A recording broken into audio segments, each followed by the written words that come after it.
Welcome to another episode of the Opinions Podcast. I'm Bobby B with the opinions you want to hear, and I'm here with my main man. What it do, man? This Lowe's hurt. And we got a Los. beautiful one today, baby. We got a beautiful one, man. The last name is a pioneer last name in the city, man, in the state of Texas, in the city of Houston. You know what I'm saying? Dad was when it comes to the legends of all legends. You know what I'm saying? And his son, when we mentioned, remember Bobby B, when we mentioned one of them ones that don't get mentioned enough, Scribe Business. this guy right here we talking to, this one of them. You know what I'm saying? Made a name for himself on the basketball scene. I believe two-time All-City first team. You know what I'm saying? Back in Rashard and them class, one of the toughest classes to ever come out of the city of Houston. One of the few people to average over 30 points a game, I believe, as a senior. You know what I'm saying? Ain't too many niggas doing that. Ain't too many niggas doing that back then, bro. You know what I'm saying? So shout out to you, bro. None other than Moses Malone Jr. That's what we Yeah, got today, y'all. we talk Yeah, about that class of not. We talk about that class '98. I be watching y'all. yeah, I be watching y'all. I tell y'all, like people don't understand '98. I think that's the class that put Houston over top. The reason yes, I sir. say that is because I think it was 15 or 20 guys that went Division One out the city that year. You Yeah, know what I'm saying? Count Richard. I mean, yeah, John Robinson, Adam. Cedric Taylor. Yeah. Me, Big Don, Emmanuel, uh, man. Shout out Big Don, Bro- man. Bro- Broderick Hicks, Touche was y'all class too, right? Touche, Yeah, Touche Harvey, Adam Hall. Oh, yeah. Uh, Man, it was a lot. It was a lot of guys that went D1 that year in '98. A lot of guys. Hold on, Mo. I got a quick story, man. Look, man. Look. So 9-8, I gotta ask you. Was you able to go to the fellas trip to Kappa Beach Party 9-8 with Rashard and them? Okay, so yeah, so you know the story. Okay, See, hold on, no, so hold on. Before you low, tell your slide over story, a little bit. Low, slide over and some more center yourself. okay. I was supposed to be there, Mo. I was okay. supposed to be there. Rashard invited me and my partner Tay, and I ended up getting a tattoo like a dumbass before we went, so I can be kind of cool or whatever. My mom found out about the tat. My little brother told on me and shit, so I couldn't go with y'all, man. You know, I was Uh, supposed to be there on that trip with y'all. But go ahead, hey, tell your story though. Tell your shit. yeah, yeah. So, with Rashard, like, I think he had Jake Ballas's, what was it? Jake Ballas had like lent him to Tahoe for the weekend or something like that, right? Because my mom had rented us the beach house, to Captain Beach weekend. I mean, it was about 10 of us over there. Boy, I'm talking about. We probably had the best. We had the best. That was probably one of the best weekends I can remember.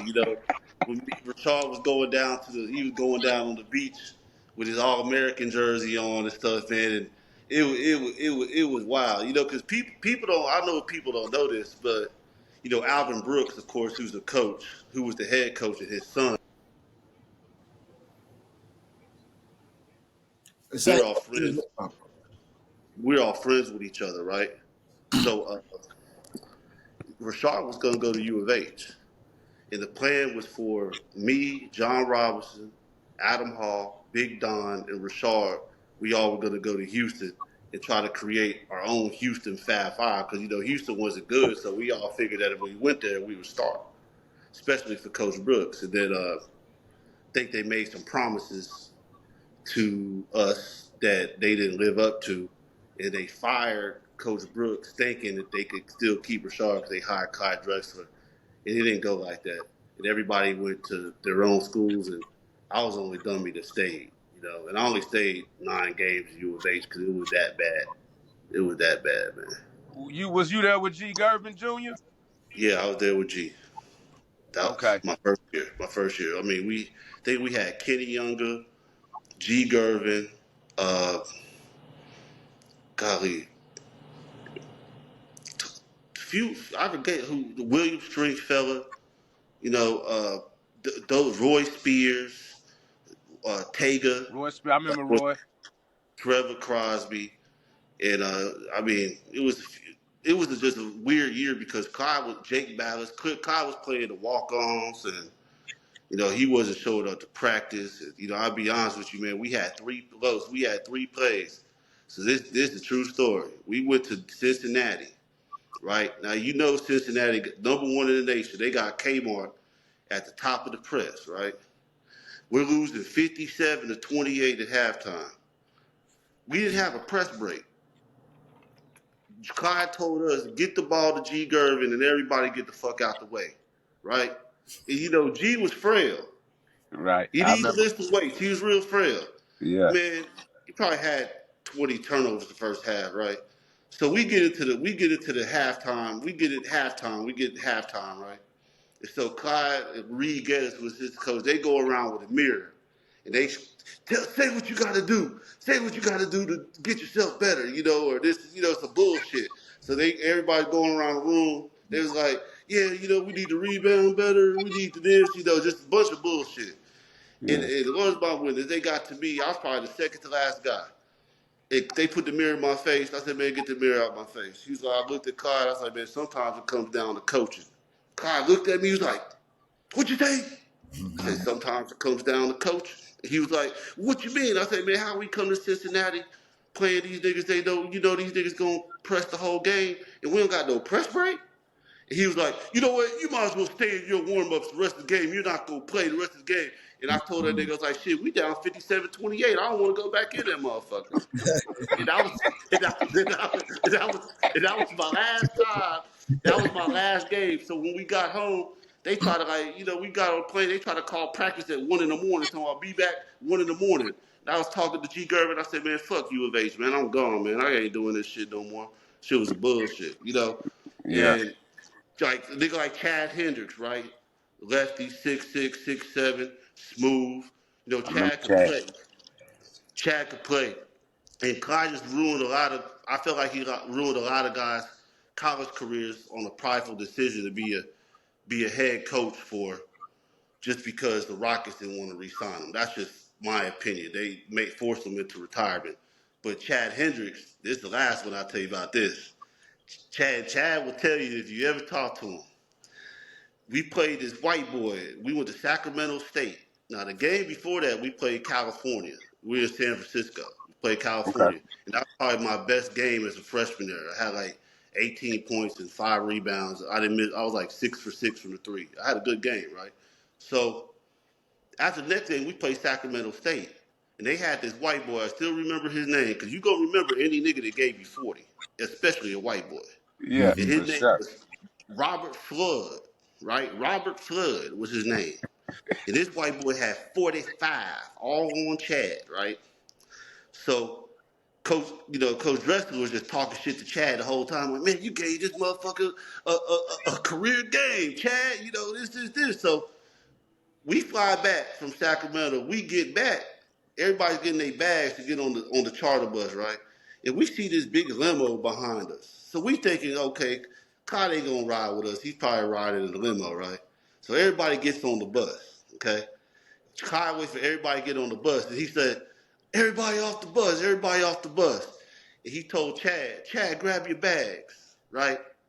And Chad was like looking crazy, like, why don't you grab my bags? We get outside. He's like, yeah, man, Robert Floyd just sent you that limousine, man. You gonna ride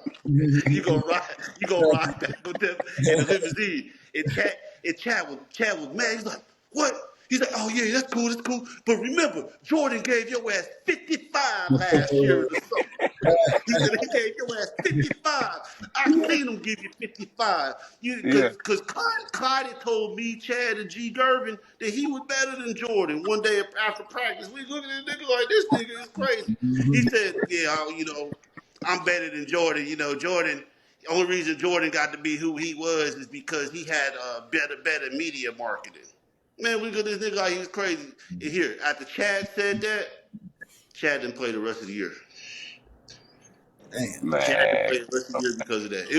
It was some bullshit going on, man. It was some Yeah, definitely some yeah, bullshit yeah, going on. yeah, for sure. I mean, what he finished 1952 for his whole record. It was like 1952. It was terrible. Yeah. Mo, growing up with an NBA legend as a dad, give me, one good thing that you always remember about it, and one thing you thought, not just necessarily bad, but maybe, not so great about having, an NBA dad. Well, man, one thing that I learned from my dad was he was very wise, so he gave me a lot of advice because he had seen it so early. He came to high school to NBA. So he had great advice just about life, the streets, girls. My dad was from the hood. So he didn't really teach me my ABCs. He taught me basketball, how to be tough, about these women, and about people in life in general, and how to act and how to treat people. And I think everybody realizes that even though my dad was Moses Malone, he acted like a regular guy. He never put himself above. Like, anybody could walk up to my dad and talk to him. My dad treated the janitor the same way he treated the CEO of a company. That's just so. I was raised like that. I was raised off toughness. Because my dad would always tell me, man, people are gonna come at you sideways just because who your name is, what type of life they come from. So there's going to be a stereotype and perception about who you are. You know, but that was a good thing for me because it taught me like the mental toughness. Like, I think I was told us before.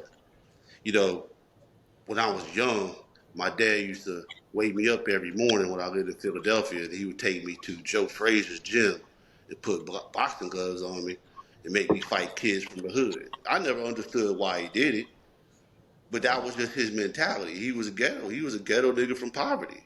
So he just wanted you to have that mental toughness and not to be scared of anybody. So he taught me not to be scared of anybody or not to fear anybody but God. And that was a good thing for me. I felt like, and maybe I would say, you know, yeah, you look back at it now, and I didn't understand it, but I got a lot of attention. Like, I see, like Bronny James, Carmelo's son, these guys get the press clippings. I was doing that before that, but I look at it back today, and I felt like my numbers and what I was doing with the type of players I had, because I went to Friendswood, right? We didn't have cold players on my team. It was me, a guy named Andre White, only black guy on the team. Everybody else was white boys. They couldn't jump. They weren't athletic, but they were smart. They were very cerebral. They gonna take that charge on the nigga. Mm-hmm. They gonna back cut a nigga. They gonna Yeah. play sound defense. You know what I'm saying? And the main thing is they play as a team because nobody was like, oh, everybody trying to get a scholarship. They knew who was getting the scholarship and who the man was on the team. Then we were very cohesive like that in the style of play. I mean, I think in high school I lost maybe 12 games because 12 games my whole career is like I think I went like 107 and 12 at Friendswood, or 15, one of the two. Because I Yeah. was on varsity all 4 years, but that was kind of the good things with my dad. I got attention, but I felt in the way that I was deserving it because what I was doing on the court. I didn't have like you, Los. You played with an NBA player. You had other guys. I didn't have that. I didn't have that. It was just me. Right. And at that Right. time, we played in one of the toughest districts with, Forest Brook, Channelview, uh, which was these are all good teams. I forgot who else was that. Galena Park was in that district. C. King was in that district. I mean, we were the only white school in that district. So I had to make those white boys be, hey man, quit watching these niggas in the dunk line. We gonna play. Like, I had them confident to where I think the leadership value virtue that my dad taught me of how to be a leader really carried over into basketball for me as a kid. Yeah. But as I think you said something about the The bad, negative like, trait. Right, yeah. right, right. The bad thing I would say is, man, you know, I don't know if you guys know, but I dealt with a lot of vicious fans. Like, I got all called all type of names. Niggas wanting to fight, coaches mad, because it was probably it was gonna be some jealousy there. I already kind of understood that, but having the perception of people thinking, oh, he doesn't work hard, he doesn't do this, he doesn't do that, just because of who I am, felt like that wasn't fair to me. And I dealt with a lot of. I was under the microscope, and when you're 16 years old and you live in life, you're not realizing, well, damn, this car that I'm driving, why is this old ass man mad at me, or something like that. And then at Friendswood, I don't know if people know, but it's a little racist out there. I used to get my car keyed and they put "fuck you, nigger" in it. I mean, the first day at Friendswood High School, true story, first day, I had moved from Philadelphia because my parents got a divorce. And I opened my locker up, fellas, and all this cotton fell out, right? And there was a note that said, "Go home and pick some cotton, nigger," right? When I first saw that, I said, "Oh, it's going up here. This motherfucker is on." Like, so I didn't have there was no backing down. If you want to rap my house or yell nigger out there, I'm gonna get in my car keys and chase your ass down. Now, I used to fuck some white boys up out there. You know what I'm saying? And that's just the truth. Yeah, straight Like, up. so they would think, they automatically, because they're gonna think, oh man, this nigga don't got hands. He's Mos Malone, son. He ain't never been in no fight. That's how Yeah, they think. But yeah, they don't know. My dad wasn't no Grey Poupon, Uncle Tom ass nigga. We ate yeah. fried chicken and chitlins and greens in the house just like every other nigga. My Right, dad just happened to play in the NBA.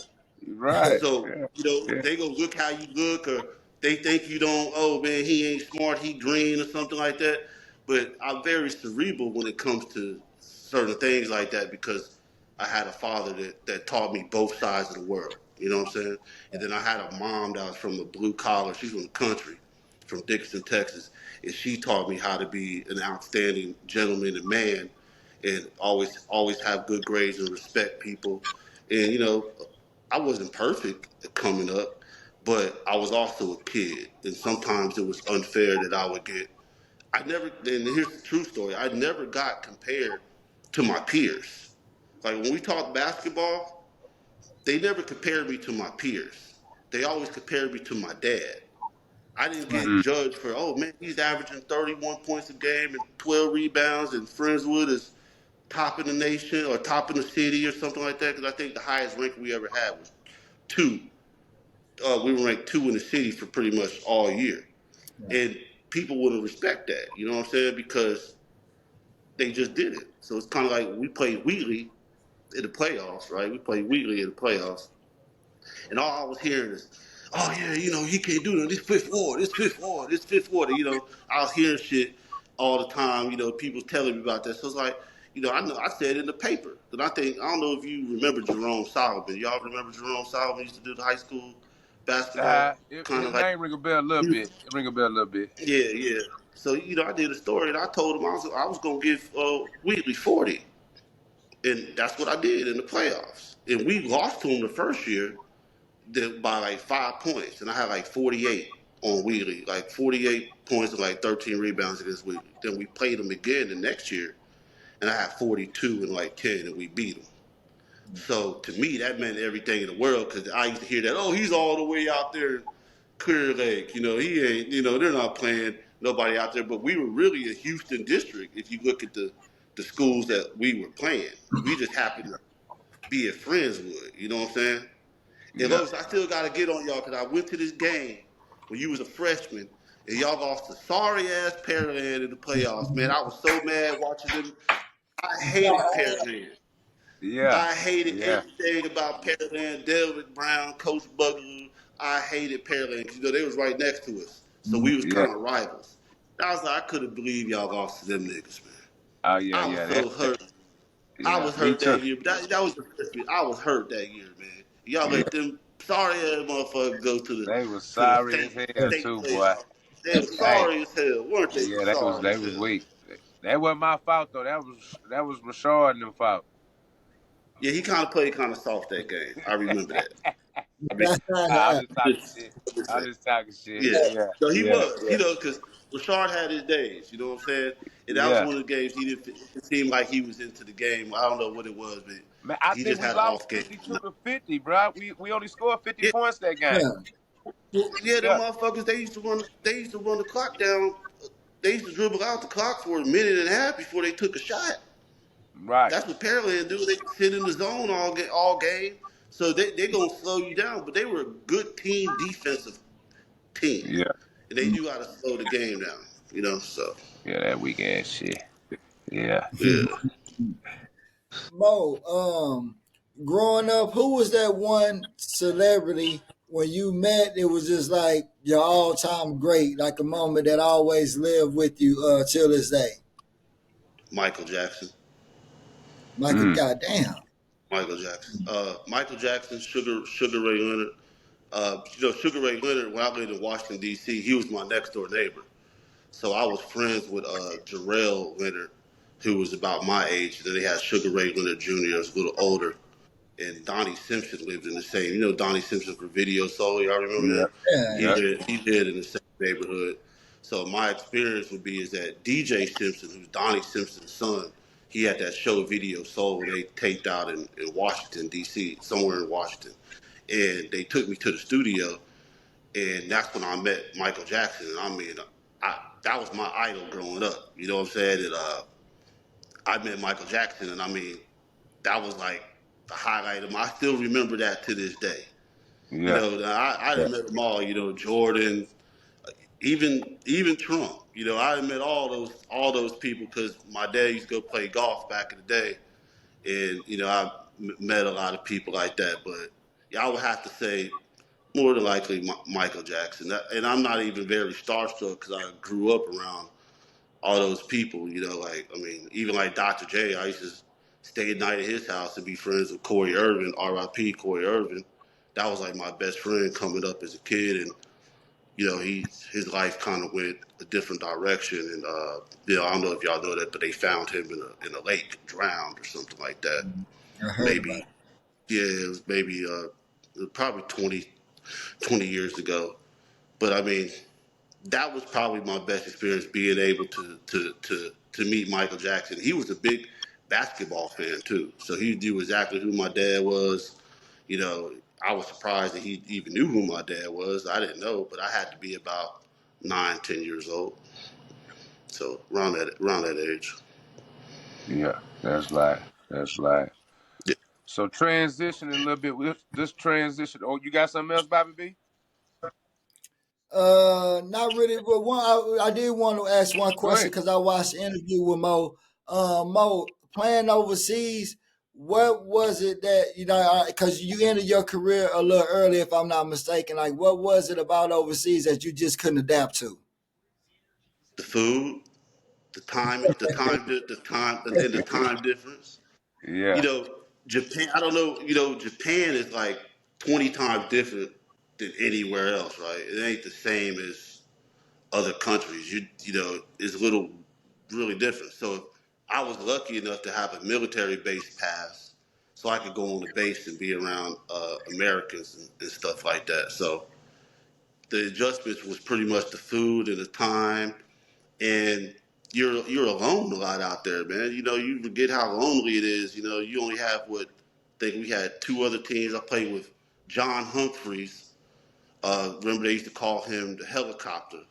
Mhm. Okay. The helicopter. He was out there, and the other guy was Lonnie Harrell that went to Georgetown. He was out there, and then we ended up that was playing for Joe Bryant, Jelly Bean for Kobe's dad.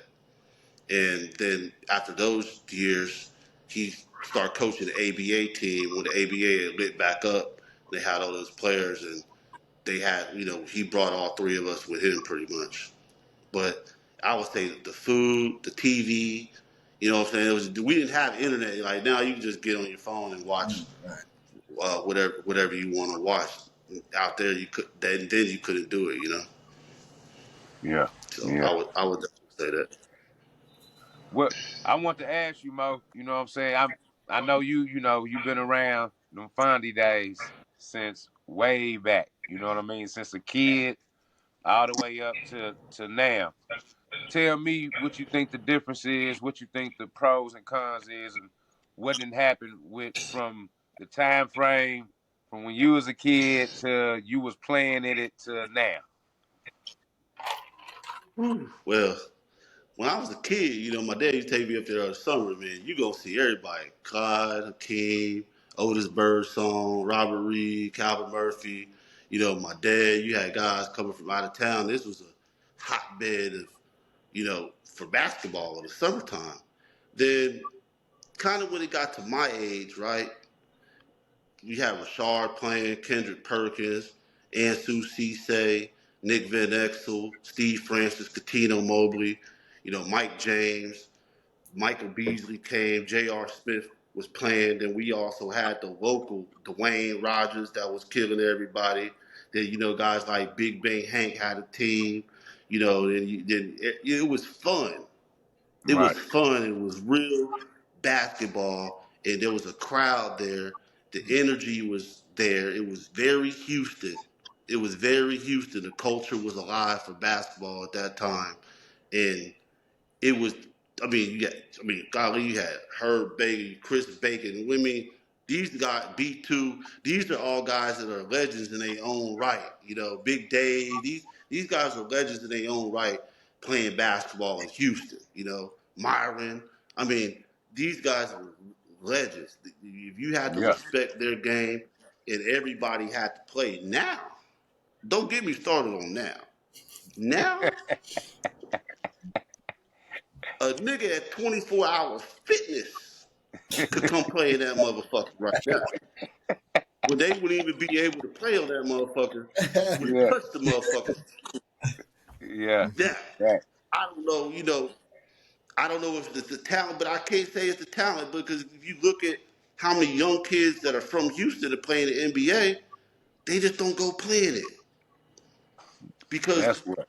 somewhere, I don't know if it was when my father died, or I don't know if it's when Kevin Granger let the program go and Kevin, they weren't around.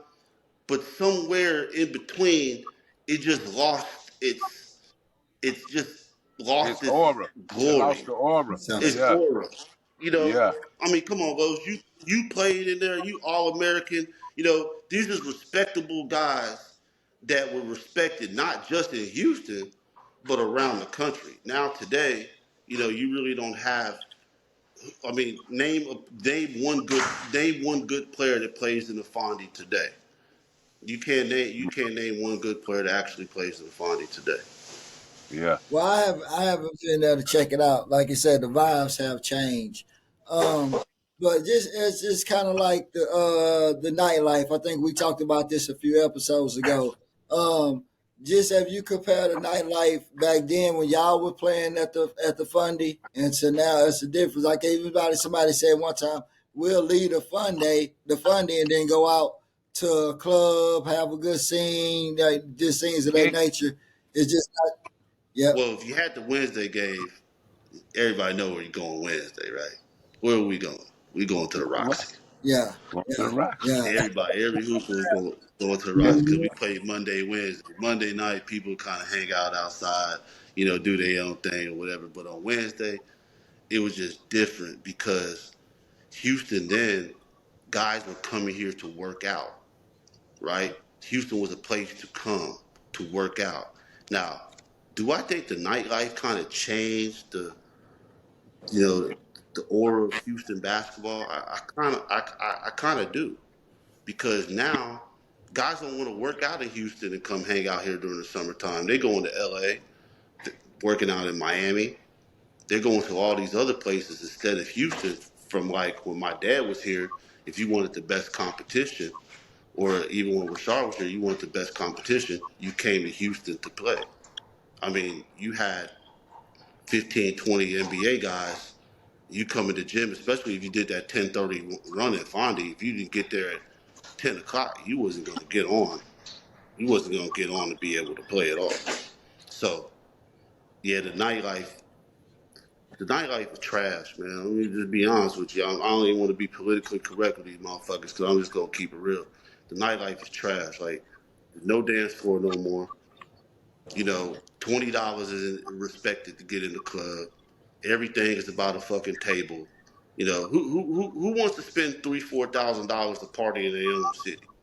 Isn't that the most ignoramus shit that anybody's ever heard of? You Man, know, facts, now facts. you got all these leeches that want to latch on to these kids and latch on to these guys, and the club has became a money making opportunity for the riffraff. When before it could just be fun. You didn't have to worry about getting robbed. You didn't have to worry about somebody trying to scam your credit card when you're buying something. Or, you know, people worried about the strip club. Like, you know, the strip club was the strip club. Like nobody Right. was really caring about the strip club when we was coming up. Like only a few people went. Just Onyx, maybe Harlem Nights, but yeah, you know, the nightlife just kind of. I think it has something to do with basketball, and I don't want to say the people that have kind of ruined that aspect with the kind of checking in nature and stuff like that of how they went. So yeah, you know, when kids start seeing that and you know they have to deal with that, man, they're not gonna play. They're not gonna come to Houston and hang out like they used to. Mm. That's just my opinion. So what you I saying? saw Go ahead, something. B. No, go ahead. Lost my bad. I'm sorry. Nah, I was just saying. So what you saying is the nightlife got something to do with the players not wanting to come to Houston as much. Like we used to, like you said, Houston used to be flooded with NBA players coming in town for the summer, and they'll be out here, frequently, often. You know what I Picking mean? it. So now, they not coming as much because the nightlife done changed out here. Yeah, That's part of it's it. Yeah. changing. You know what I mean, think about when we had guys, and I love to shout these guys out. You know, guys that kind of I don't want to say they held players' hands, but they looked out for them. People would try to say, "Oh, they're do boys," but these guys weren't really do boys. They were people that really, fuck with them. You had guys like Petey that he was always with. A lot of NBA players. You had guys like Black Mo that was always around. You had guys like Big Bang Hank, B1. They were respected with NBA players that they would listen to them and be like, "Shit." I mean, back Big Bang Hank could call Jason Terry and Nick Van Exel, and they coming down to fuck with him. Yeah. Right. You know, Black Mo called Beasley and J.R. Smith and Von Wafer. They Mm-hmm. coming to fuck with him because Got they felt protected. You know, like in a way, like oh man, well, we could hang out with him and everything will be good. It wasn't like these guys were in it for the money or trying to make money off their name. They were just kind of hanging out, showing them the ropes. You know what I'm saying? And I think that kind of changed. And I would also say like the John Lucas workouts kind of changed people wanting to come play in Houston, like a little bit because niggas would be tired of shit by the time they done doing 2 days of John Lucas. They be done. And that's one it. person I always wonder why he didn't take over the basketball, the Fondy, because he could have. He just didn't want to. And that's a whole nother story.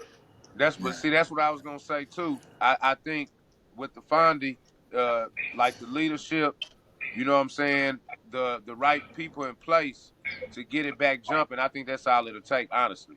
You know what I'm saying? The right people, you put the right people in I position. I, I believe so.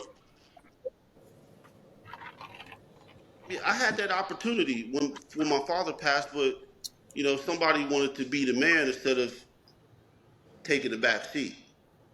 When I realized it was about money and it was about money in that pocket and it wasn't about that gym and you're kind of trying to use the gym to promote your thing, what you have going on. It was more of it just seemed it seemed selfish because guys are paying, well, I believe $2,500, $3,000 to play at the Fondy now. When did that happen? It used to be $1,000, $1,500. No yeah, sponsor. I mean, I could have got the sponsor easily. It's nothing but a phone call for me to call Nike, but I'm not going to give you my sponsor and you think that you're going to run run everything and I'm going to get, I'm not even doing that. Then with everything that was going on, it was just really bad timing for me to even want to put the energy Right. to doing that. And a lot of people called me back, man, y'all need you need to take the Fondy over, you need to this. And I think a lot of people have a bad taste in their mouth for what's going on now. That is kind of that's why you have two separate leagues now. You know what I mean? Because you're dealing with some. I mean, I like Casey. I'm just gonna call his name. I like Casey, right? But let's just be real. You can't be the fucking commissioner, the owner collecting money, and have a team in there and put your team playing every night at 7:30 at the main attraction games. Like you don't think people are gonna catch on to that? It's just Right. kind of turned. It's kind of turned like a. I mean, it's almost turned into a circus show. You know, I mean, to me, I mean, guys used to get jobs overseas out the Fondy. Tell me who's getting a Absolutely. job overseas out the Fondy now. It Dwayne ain't happening. got. How did Dwayne get discovered? Dwayne got discovered in that motherfucking gym busting pros' asses. You know, when people come watch him, like, yeah, this motherfucker go. You know, like he can play. He's busting NBA players' ass every day. There's a lot of guys that got opportunities out that Fondy to get overseas. If it was overseas, Harlem Globetrotters, Mexico, any of the sort, that was really a process, and it was a melting pot for scouts to come and watch and see what talent was in that gym playing. And it ain't like that today at Facts. all. Facts. Shout Yeah. out to Big Bank Hank, man. That's you said some good shit, and everybody know Big Bank Hank always do his thing. Good, nice fella. But Absolutely. like you said, it takes somebody with that networking and those resources to get, because all it takes is a good 2 3 weeks to get it popping with the getting the right person, the right people to come down. Like And I'll you say this, said for that. not to cut you off. I'm sorry, not to cut you off. No, I'll you say good, this. you good. This is the thing with Houston, man. We have to be together. Everybody here, from rapping, from the industry to the nightlife to regular work, nobody wants to be together and work together. Everybody can eat if you work together, but there's a lot of greedy motherfuckers that they want to have the nuts and the glory and be like, hey, it's me, it's me, it's me. But if we all Yeah. work together and we started a foundation and we brought it back, like shit, you go to New York and go to Rucker Park, the same guys are still running Rucker Park that were doing it then. It's became a tradition. We lost the tradition when you have some people that aren't a part of the tradition kind of take over. You know what I'm saying? And maybe I can't answer for that person. I can't answer for whoever's been involved, but I feel like a lot of people that were like even Floyd Johnson. That you have guys that have been around this gym their whole life, and they don't even come around anymore because they feel like they've been abandoned and they're not being respected. You know, you had that wall at Fondy with people's names on it. It should be a lot of other people's names on it. You know, you got Willie White. Remember the little Chinese guy? I don't know if y'all remember the Chinese guy. He used to come up there and try to sell his little Polaroid pictures and stuff. I can't even tell you the Yeah. last time I I seen can't him. remember his name, but I remember I know who you talking about though. Yeah. Yeah, he's a legend. He's been coming to Houston since Davani since 81, 82. Right. You don't Right. see him anymore. Yeah. You trying to charge people to get in, and people got to get wristbands to come in, and that's just corny, man. All you got to do is just open that bitch back up. You got to get some respectable ball players to come in there. How you do that is by having sponsors and putting products. Look at the Drew League is here. The Fondy now is here. When the Fondy Yeah. used to be here and nobody ever heard of the Drew League. Yeah. You know, Yeah. that's just the fact of what's happened. And Yeah. I mean, it's sad to see, but I think it had a lot to do with when my dad passed away. I think that leadership of the Fondy of bringing guys together, it just kind of went everywhere. You know, Mm. Yeah. so Well, I you think. know, things go up, come down, and then history repeats itself. So hopefully we could get it back on track to where we could get back to the history days of the Fundy, the where it's back rocking and rolling. But let me ask you this, Mo. I seen something you posted with Whack 100. and some paperwork. Like how did that come about to even connect with a guy? Well, we know you well connected, but how did them strings end up tying the knot together? You talking about the BG and the blunt paperwork?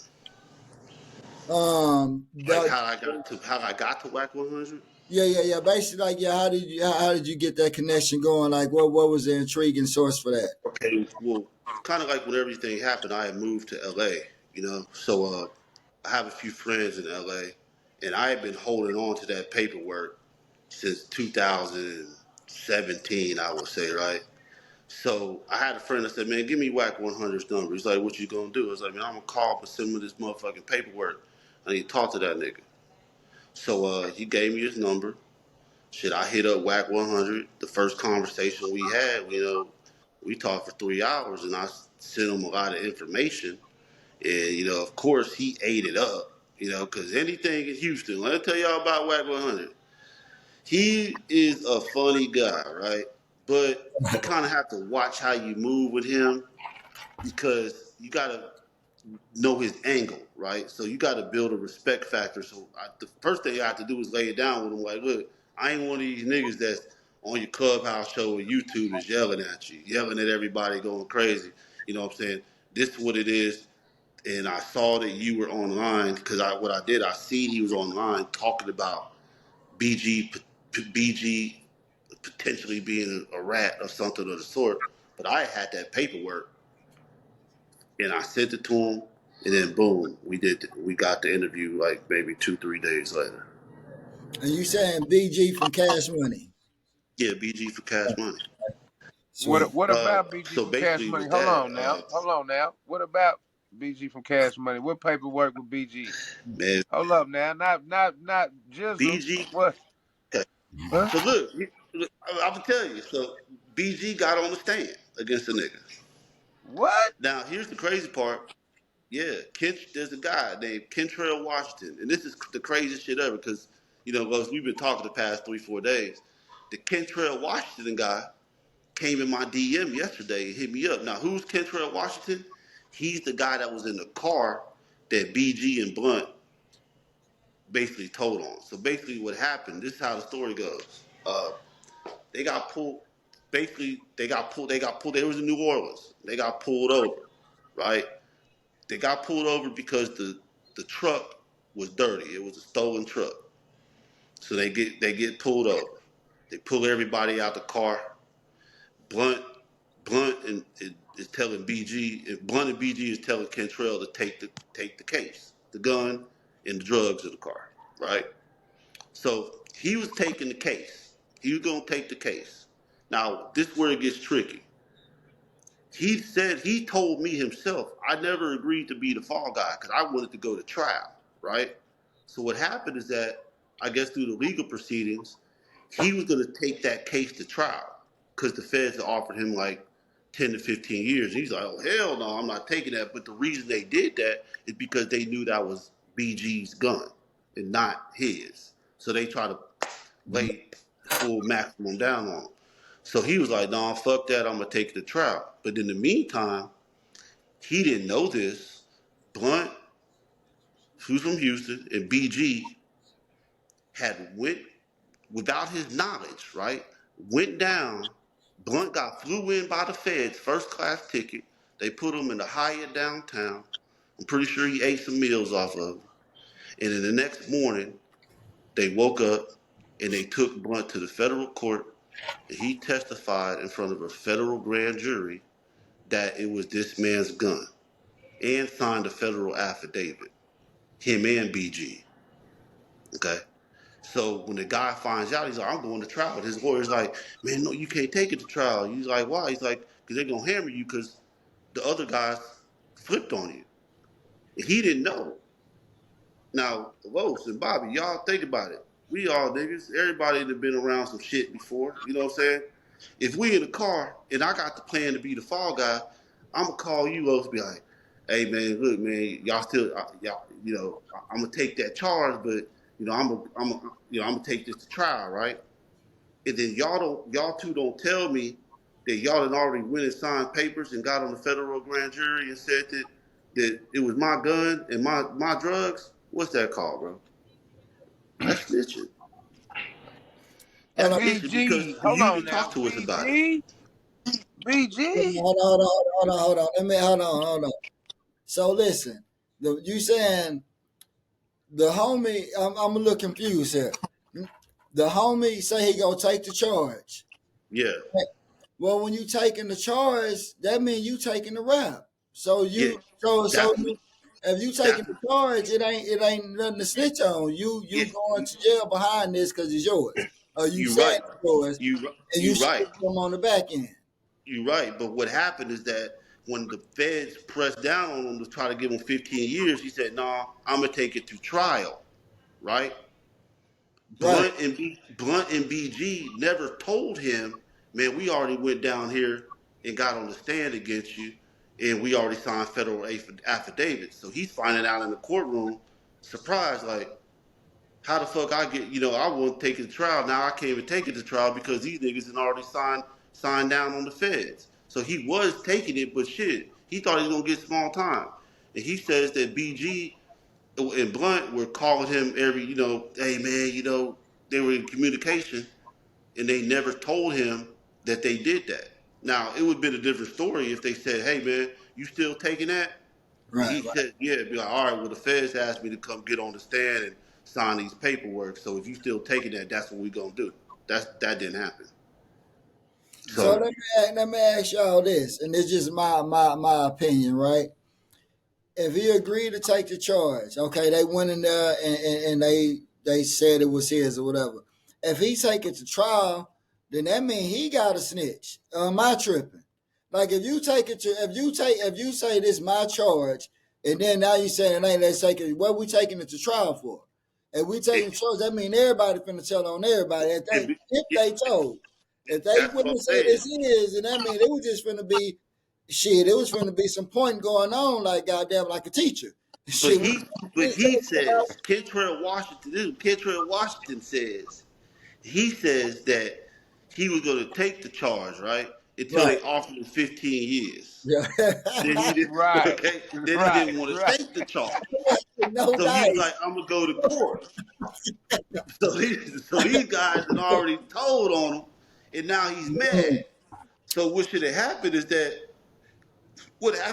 he said that his attorney told him that he would have not did, they was gonna charge everybody in the car for the gun. right, yep.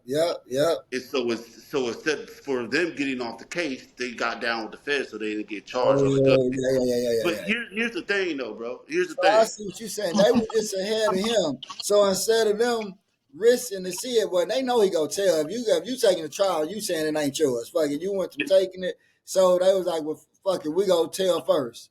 In the sense, that's For, what it's for, looking. Allegedly, that's what it's Yeah, looking that's more what it's looking like. But at the same time, in the streets, now I'm not a street guy, Yeah, but no, right. the code of the streets is what I hear is that under no circumstances that you're supposed to touch a stand. Now, if we all street guys in that car, ain't nobody supposed to say something. We all supposed to go down for that gun. Ain't no fall guy, and we'll try to beat it in court. Right, Now together. you could have Right. Square business. together. We could have put it down and said, that ain't my gun, that was my sister's gun, and she could have signed and said, I left it in the car. Square And guess business. what? They had a better chance of beating the case, right? Yeah. They didn't do that. They did something dishonorable. It didn't tell them. No street nigga is supposed to get on that plane with the feds to go in front of a federal grand jury and sign a federal affidavit stating that, even if the nigga said he was going to take the charge. Because all they had to do, and this is just in reality, all they had to do was say, "I plead the fifth. I don't know whose gun that is." Mm-hmm. They didn't have to. They didn't have to say it was his and point the finger in the drugs. Right. They could have pled the fifth. But if they would have pled the fifth, the feds are gonna charge everybody in the car, and that's exactly what happened. Them niggas did like them niggas didn't want that, but that ain't. I guess it's a gray area with that because I don't like Blunt. And I don't even know BG to not like him, and I don't really know Kentrell Washington at all. I'm a But BG fan, man. I'm somewhere a it's BG fan. Don't go ahead though. My bad. Go ahead, bro. Go ahead, bro. Yeah, I mean, I would think, I don't. It's a gray area somewhere. Somebody's not telling the truth. Mo, Somebody. Mo, no, I don't mean to cut y'all, Mo. Let me ask you this, Mo, because you come from money. Me and Lowe's broke as shit. In them type of You broke, nigga. cases, I was playing. if I'm BG, I don't know about Blood, right? Yeah, you down shit. I know you. I need I'm another just loan after the show, Lowe's. But if telling you. I'm BG, I don't know about Blunt finances. But I'm gonna go to the homie. Hey, look here, bro. You said you gonna take the case. Look here, man. Take the case on the back end, even if it's yours or not. Man, take the case. I know it's gonna cost you and your family, but we gonna put you up. We gonna get you the best lawyer. This shit, we gonna make it as limited as possible for you being the G you are and taking this case. We gonna make sure you get them G's on the back end like a Gucci belt. But I don't think I don't think that BG's finances are like that. We're not talking about BG in his hot era. We're talking about But 2009 it drugged don't out BG. matter. You gotta go sit down. You gotta come up with this money to keep this. You gotta get some hush money. I mean, but you got to come up with money. You got to come up with money to live. You know what I'm saying? Like, how's he gonna live? And the nigga lawyer fees 20, 30,000. Nigga just don't got what he got. He wasn't doing those shows at the time. I believe Baby had cut him off at the time.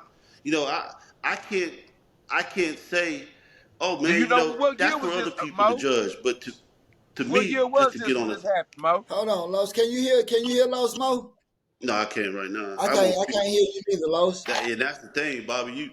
It's so what's the weirdest thing that I've realized.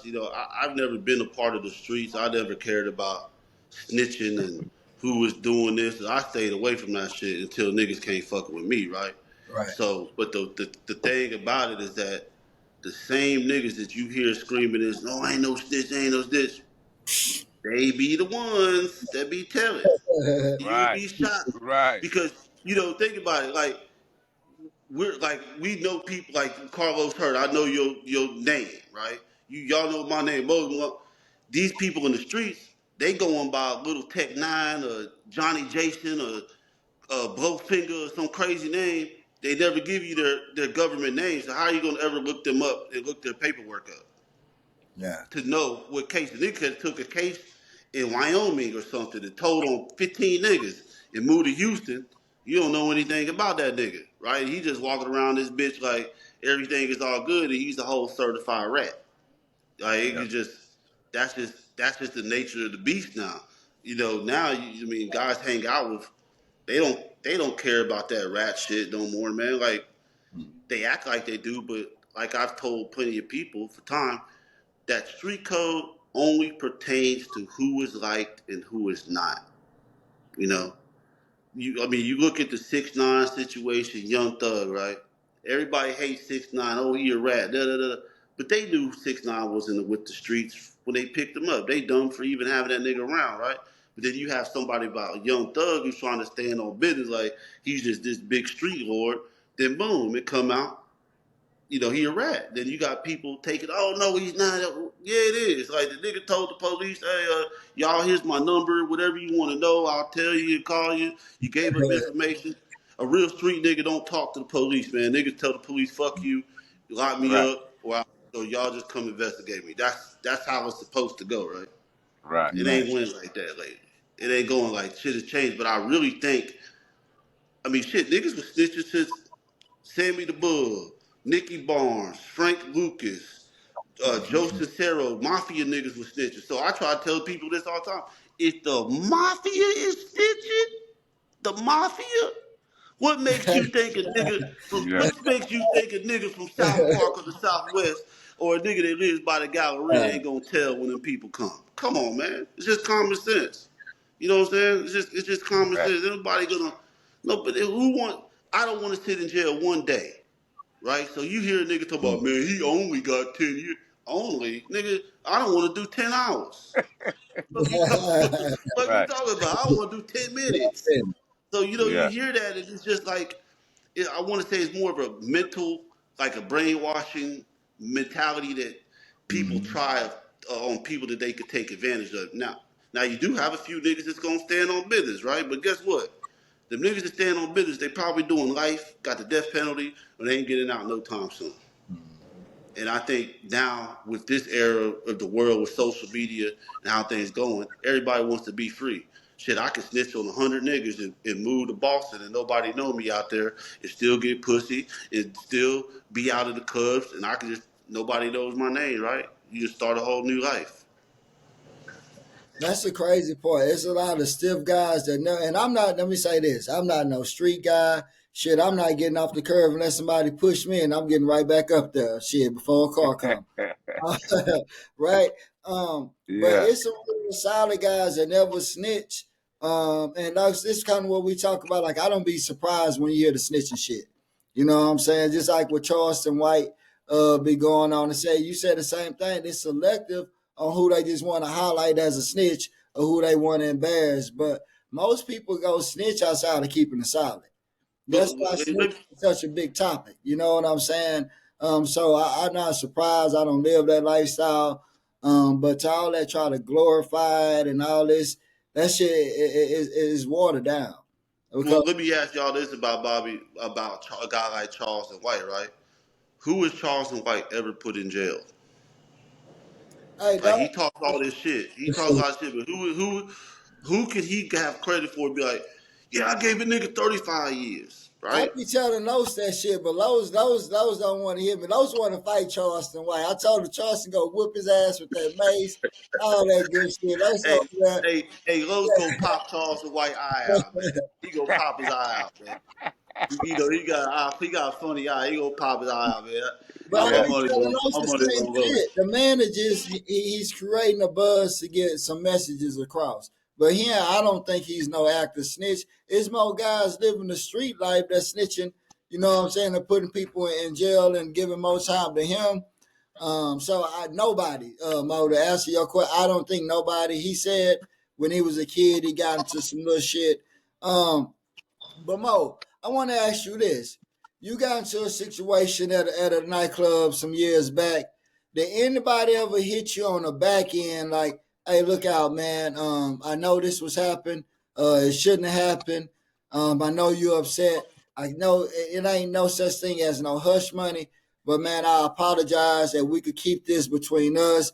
Don't get certain people involved. Could this quiet you down or calm you down until you could finally accept our apology?" That never happened. It was pretty much a fuck you.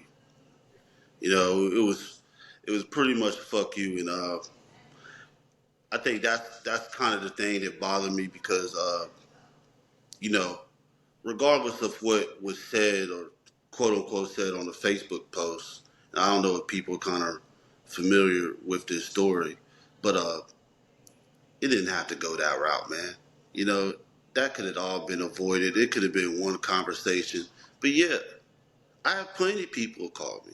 NBA players, Sean Kemp, Gary Payton, Spud Webb, uh, Charles Barkley, you know, what's the Gerald Henderson, uh, you know, I mean Willie D, you know, Jay Prince reached out third party. You know, it was a lot of people that called that was trying to wanted to see how we could if you could fix the situation. But after the disrespect was shown that night, it wasn't that. Because when Gary Payton called me, and it's a true story, so y'all want me to run the story down or how y'all want me to do this? You know, uh, You can run after it. the robbery, after the robbery happened, Gary Payton called me, talking about he could get my jewelry back, and man, you got to live in Houston, and your company would be messed up. You know, I have a sports memorabilia company, and he was like, and I was on the phone with Gary Payton. Gary Payton was friends with my dad. That's how he knew how to call me. And I told Gary Payton, I said, hey man, look, I'm gonna tell you like this, bro. Fuck that jewelry. Them niggas can keep that jewelry. Them niggas played with my life 5, 6 months after my dad died. And I told the nigga Gary Payton, I said, look, if my dad was alive and he knew you called me on behalf of them niggas, he would beat your ass too. And I hung up the phone on that nigga. And I talked to Gary Payton since. And I lost a lot of respect for GP after that. You know, because I just felt like that wasn't the proper thing to do. Now, niggas like Sean Kemp's crazy motherfucker. Sean Kemp called me. It's like, man, what happened? I told him. Sean Kemp said, man, shit, you need to hire some niggas to rob that nigga back. I said, no. Mhm. I, I told Sean, I told Sean, I told Sean Kemp, like, man, no, I wouldn't do nothing like that. My dad would be disappointed. I wasn't raised on violence, and I'd rather do the right thing, do it the right way. And it could have been handled the right way, but I think somebody's ego got in the way, or they felt that they could get away with it, uh, and went in a whole nother route. But Uh, yeah, a lot of people tried to call me. you want to get into the story? What was people? Let's go ahead. Go ahead, B. Bob, you want to ask him? Well, I was just gonna ask: was there anything that could have been done to where you would have changed your mind about getting the police involved? Yeah, yeah. I mean, yeah, but here's the thing. That could have been done, but it's just like me. Period. Let me say, uh, I told y'all niggas to go do that shit to Hakeem Olajuwon Jr. Right? And me, if I got a bag like that, right? I got 100 million, right? And I see both of y'all niggas get locked up. Do you know what I'm gonna do?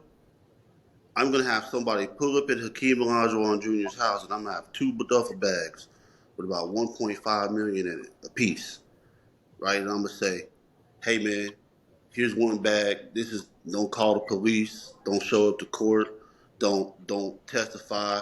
Don't give a statement. Just quit answering these people's phone call, right?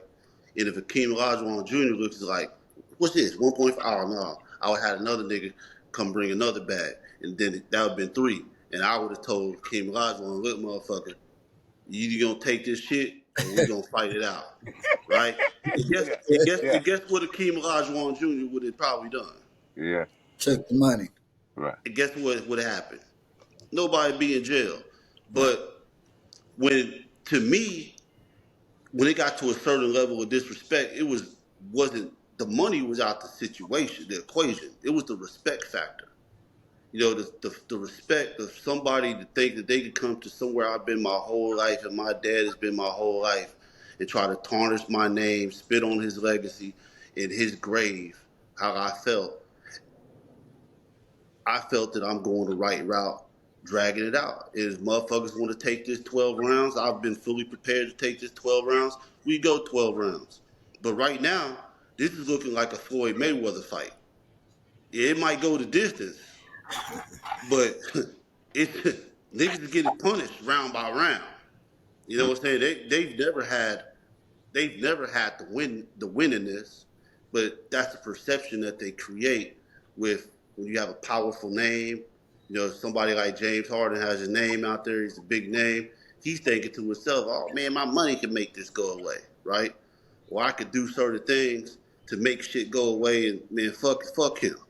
So I felt like even the NBA disrespected my dad because after that whole situation, guess what? Did the NBA come question me about anything? They ain't do shit.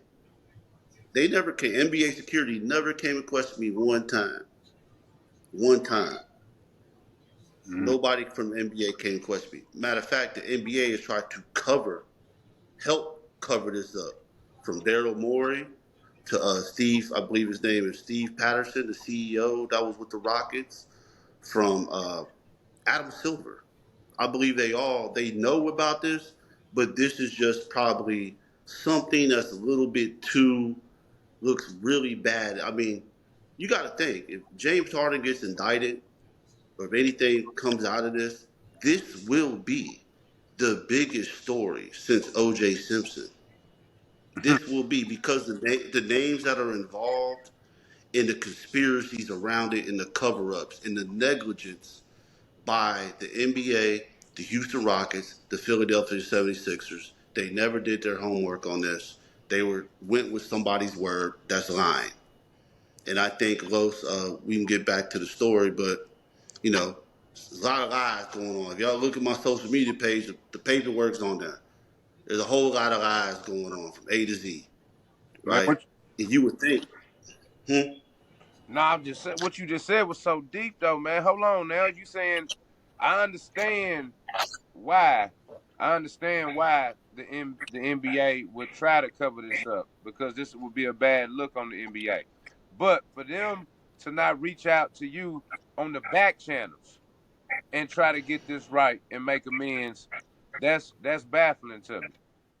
Well, But you got to look at it like this. It's sorry to cut you off, but this is just the truth. When people they look at it like, man, Moses Malone, you know, Junior, you inherited your dad's money. You come from money. You've been rich your whole life. Like, leave this alone. Take your inheritance and go on about your business, right? That's how they're looking at it. Mm, But what people understand, I've had my own shit. My dad never gave me. People notice my dad didn't give me no fucking money. My dad was like, "Oh, here's the 50,000. Go out and have a blast." My dad made me earn every penny on my own. Now he would help me if I needed help from him, on anything. Just like I think Los, probably the hardest part of your life is figuring out what you're gonna do after basketball. oh yeah, And we know that. Like that's one of the hardest things for a basketball player on any level to yeah, figure out, man, what am I gonna do after basketball? So, you go through that transition. Yeah, my dad helped me out, but that nigga wasn't like, man, here's 100,000, go out and have a great time. I had to, get it on my own. As much as I could, and I learned that from him. Nothing's given, but I felt like that it was more of a thing of the perception of me being a spoiled rich kid that was handled everything on a silver platter. So I think a lot of people are like, oh, he should just take his money and go live his life, not thinking about uh, the mental state that I have now. Like I definitely had PTSD. I went through that. I saw a counselor for maybe, I didn't like it, but maybe like 3-4 months, and I talked to people, but I've never experienced any violence in my life, especially to have 12, 15 guns pointed at you over allegedly a Facebook post, right? So mm. I think that a Y'all lot want of you people want to get drop. into it? Go ahead. Yeah, yeah, yeah. So let me just, this is how I started off. I know people, I've phrased this story a million of times, so this is how it happened. Probably, I want to say this is about June 23rd, June 24th, 2016, right? I guess James Harden was doing a basketball camp. Uh, he was charging kids either $2.99, $3.99 for the camp for a day and a half, charging kids for pictures, just a bunch of, I feel like a bunch of clown shit. But that day, I got like calls from people that used to go to the Fondy that were friends of my dad that their kids were crying because I guess James Harden was their favorite player. They couldn't go to the camp.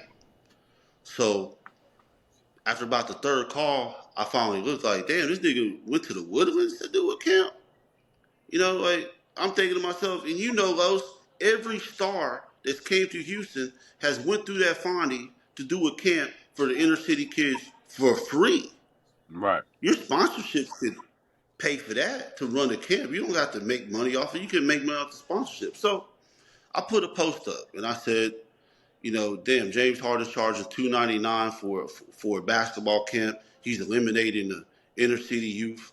I said James Harden is Hollywood. I call him Hollywood Harden, right? So I'm sitting there at the house. Shit, it's early in the morning, by 9, 10 o'clock. I get a call from my friend that used to do security work for me for like, guarding players and memorabilia and stuff like that. He was a bodyguard, but me and him were really friends. He's like, man, Mo, what did you put on social media, man? What did you put on social media? I'm like, what? He's like, man, nigga named Big Tony called me, who's another security guard, and he said James Harden is pissed off about you with a Facebook post. I said, what? James Harden mad at me? I'm thinking it's a joke. Mm, Like, why is James Harden even paying attention to anything I'm saying? I don't follow him on social media. He don't follow me. Like, all I've seen is this nigga in the strip club passing through. We might have said, hey, what's up, my nigga? Introduce each other. That's it. Why would he be watching me? Then I'm thinking, all the critical stuff that's said about you by on TV, newspapers, all this shit. Why do you give a fuck about what Moses Malone Jr. thinks, right? That's how I'm thinking. So I'm thinking it's a joke. I'm like, man, John, get the fuck out of here. He's like, no, I'm telling you, the nigga's mad.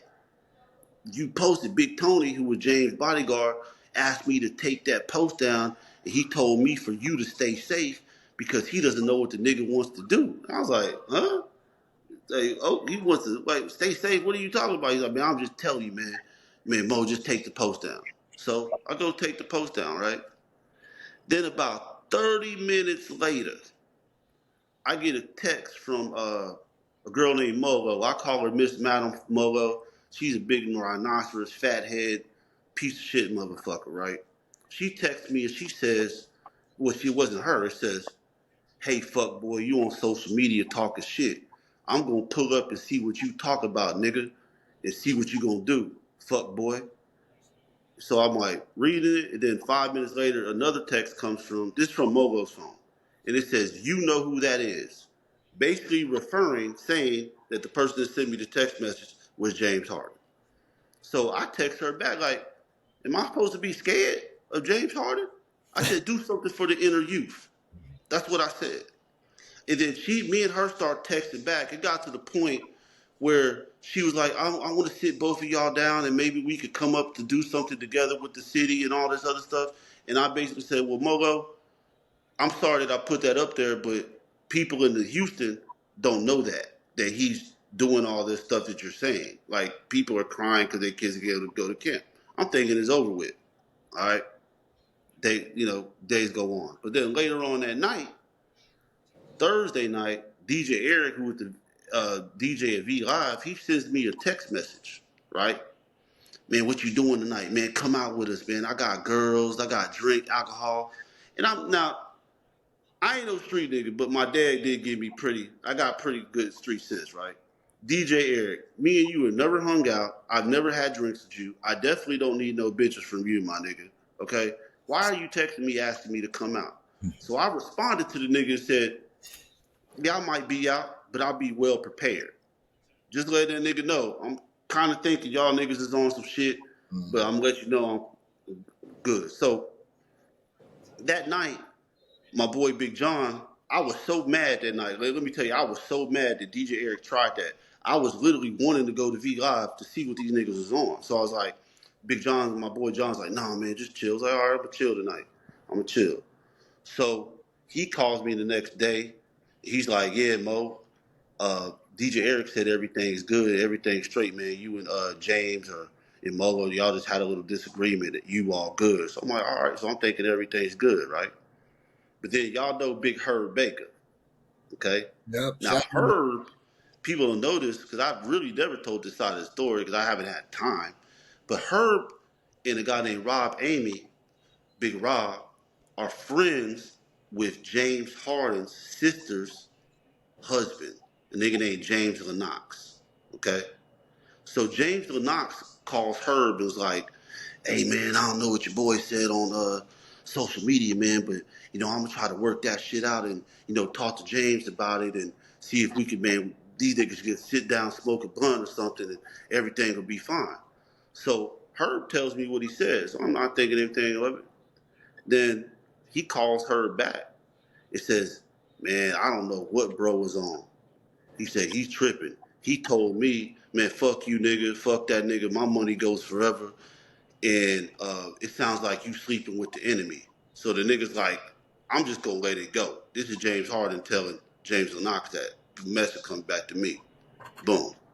So that night, that day, I'm getting a call. It was a birthday party at the engine room that my friend John, his friend, guy named Dion Gary Womack, was having, and he was telling me to come up to the party, all this other shit. So I'm like, all right, man, I'm gonna come up there. But he called Gary Womack, and Gary Womack's like, man, is everything gonna be good? Because the beef with Moses, and we're like, what beef? Like this is supposed to be over with. Like I thought this is squash. You know what I'm saying? So I'm like, fuck it, I'm gonna go to the club anyway. So we get into engine room, and it was just a totally weird night.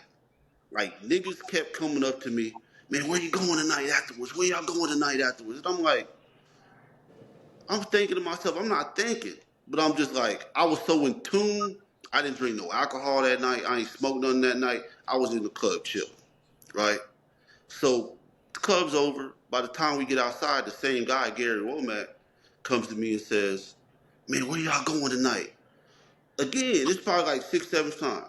So I look at Big John. I was like, "Man, we going to V Live." And he looked. He was like, "I was like, yeah, we going to V Live." He like, "All right, that's where y'all going." He like, "Yeah." So he had his party. They had some trucks for his girl's birthday party or whatever the case is. We get out in front of them, engine room downtown, going to V Live off of Richmond and whatever, Richmond and Fountain View, and Yeah. come back. We get in the car, but when we get in the car, I look at it now, but now I notice the caravan of his party, they slowed down dramatically on the freeway on 59, right? To where I was speeding going like 80, 90 there, right? So I'm not thinking that anything about him, okay? We'll get to that in a second. So I drive to the back, I get to V Live, I drive to the back, right? Drive through the back, this guy opens the gate. When I come past through, there's some guys in the middle of the parking lot, maybe about six, seven of them, five, six, I forgot what it was. And drive by him, then I come in, I have my own spot there, so they leave my spot open, and I back my car up. But while I'm backing my car up, I see Blunt at the rail. He's like at the rail at the door to get in. He sees me, then I see him immediately walk down the ramp to the back of the parking lot, right? So when I get out the car, pay the valet, by the time I turn around, I look, and this Blunt walking with the mean mug, right? And it's literally, now it's about 10, 15 niggas with him. They all behind him. So then Blunt gets into my face. Blunt gets to my face, and there's like two niggas next to me. There's like two, three niggas to the back, three niggas right here, and two behind me. And I look around, and they all had guns out. And the nigga Blunt gets to my face, and the first thing he says is, "Yeah, you on social media talking shit about James Harden." And so I kind of looked at the nigga like, "Blunt, are you serious?" He's like, "Yeah, you on social media talking about James Harden. You gonna end up dead out here." But during the meantime, I'm looking this direction, and I see DJ Eric out with his phone like this, like recording me. So now in my mind, I'm like, "Oh, this bitch ass nigga done set me up." You know what I'm saying? So Blunt's like, "Yeah, you a pussy, you a bitch," and all this other shit. So I look at all the niggas with guns out, and I look at Blunt. Now, everybody know Blunt, he about 5'9", 385 pounds. I mean, I need to lose some weight myself right now, but at that time, I would definitely would, you know what I'm saying? Like, Blunt, Blunt, he could not work with me in a fight at all. So I kind of look at the nigga and like, kind of smirk at him, right? He's like, he's like, "Get him." Then boom, some nigga like punched me. Then another nigga punched me. Then these niggas ripped my earrings out my ears, out my earlobes. Some nigga then ran my pockets. Then one time when they hit me, they spun me around. So when I got spun around, there was a guy behind me, and he had the gun. He was gonna pull the gun like this. Like I don't know if he was gonna shoot. And you heard somebody say, "No, no, no, no!" And he turned the gun around and bah, hit me in the back of the head. Right now, they did knock me to the ground. On the ground, and like a few niggas kick me, and then by the time they're like, "Stop, stop," but I hear Blunt saying, "Punch that nigga, kick that nigga. He gotta learn. He gotta learn." He's saying this while this is going on, right? And so I'm laying on the ground. I wasn't knocked out, but I was out of it. You know what I'm saying? I was out of it, and then somebody comes, some big nigga, he comes and just boom, just kicks me in my face, right? So then John's like, "Y'all stop, y'all stop." Well, he's trying to stop it, but what was he gonna do? The security guy, what the fuck is he gonna do? And there's 12, 15 niggas out there with guns. If he would have pulled anything out, we'd be dead. There was people waiting in the line to get. The line was wrapped around the building damn near, and people would have died if there was a shootout that night. You know what Was I'm this saying? it So was in he the front didn't. of the building, Mo? Y'all was in the front? Yeah, it was in front. Yeah, right by the entrance. And so John picks me up.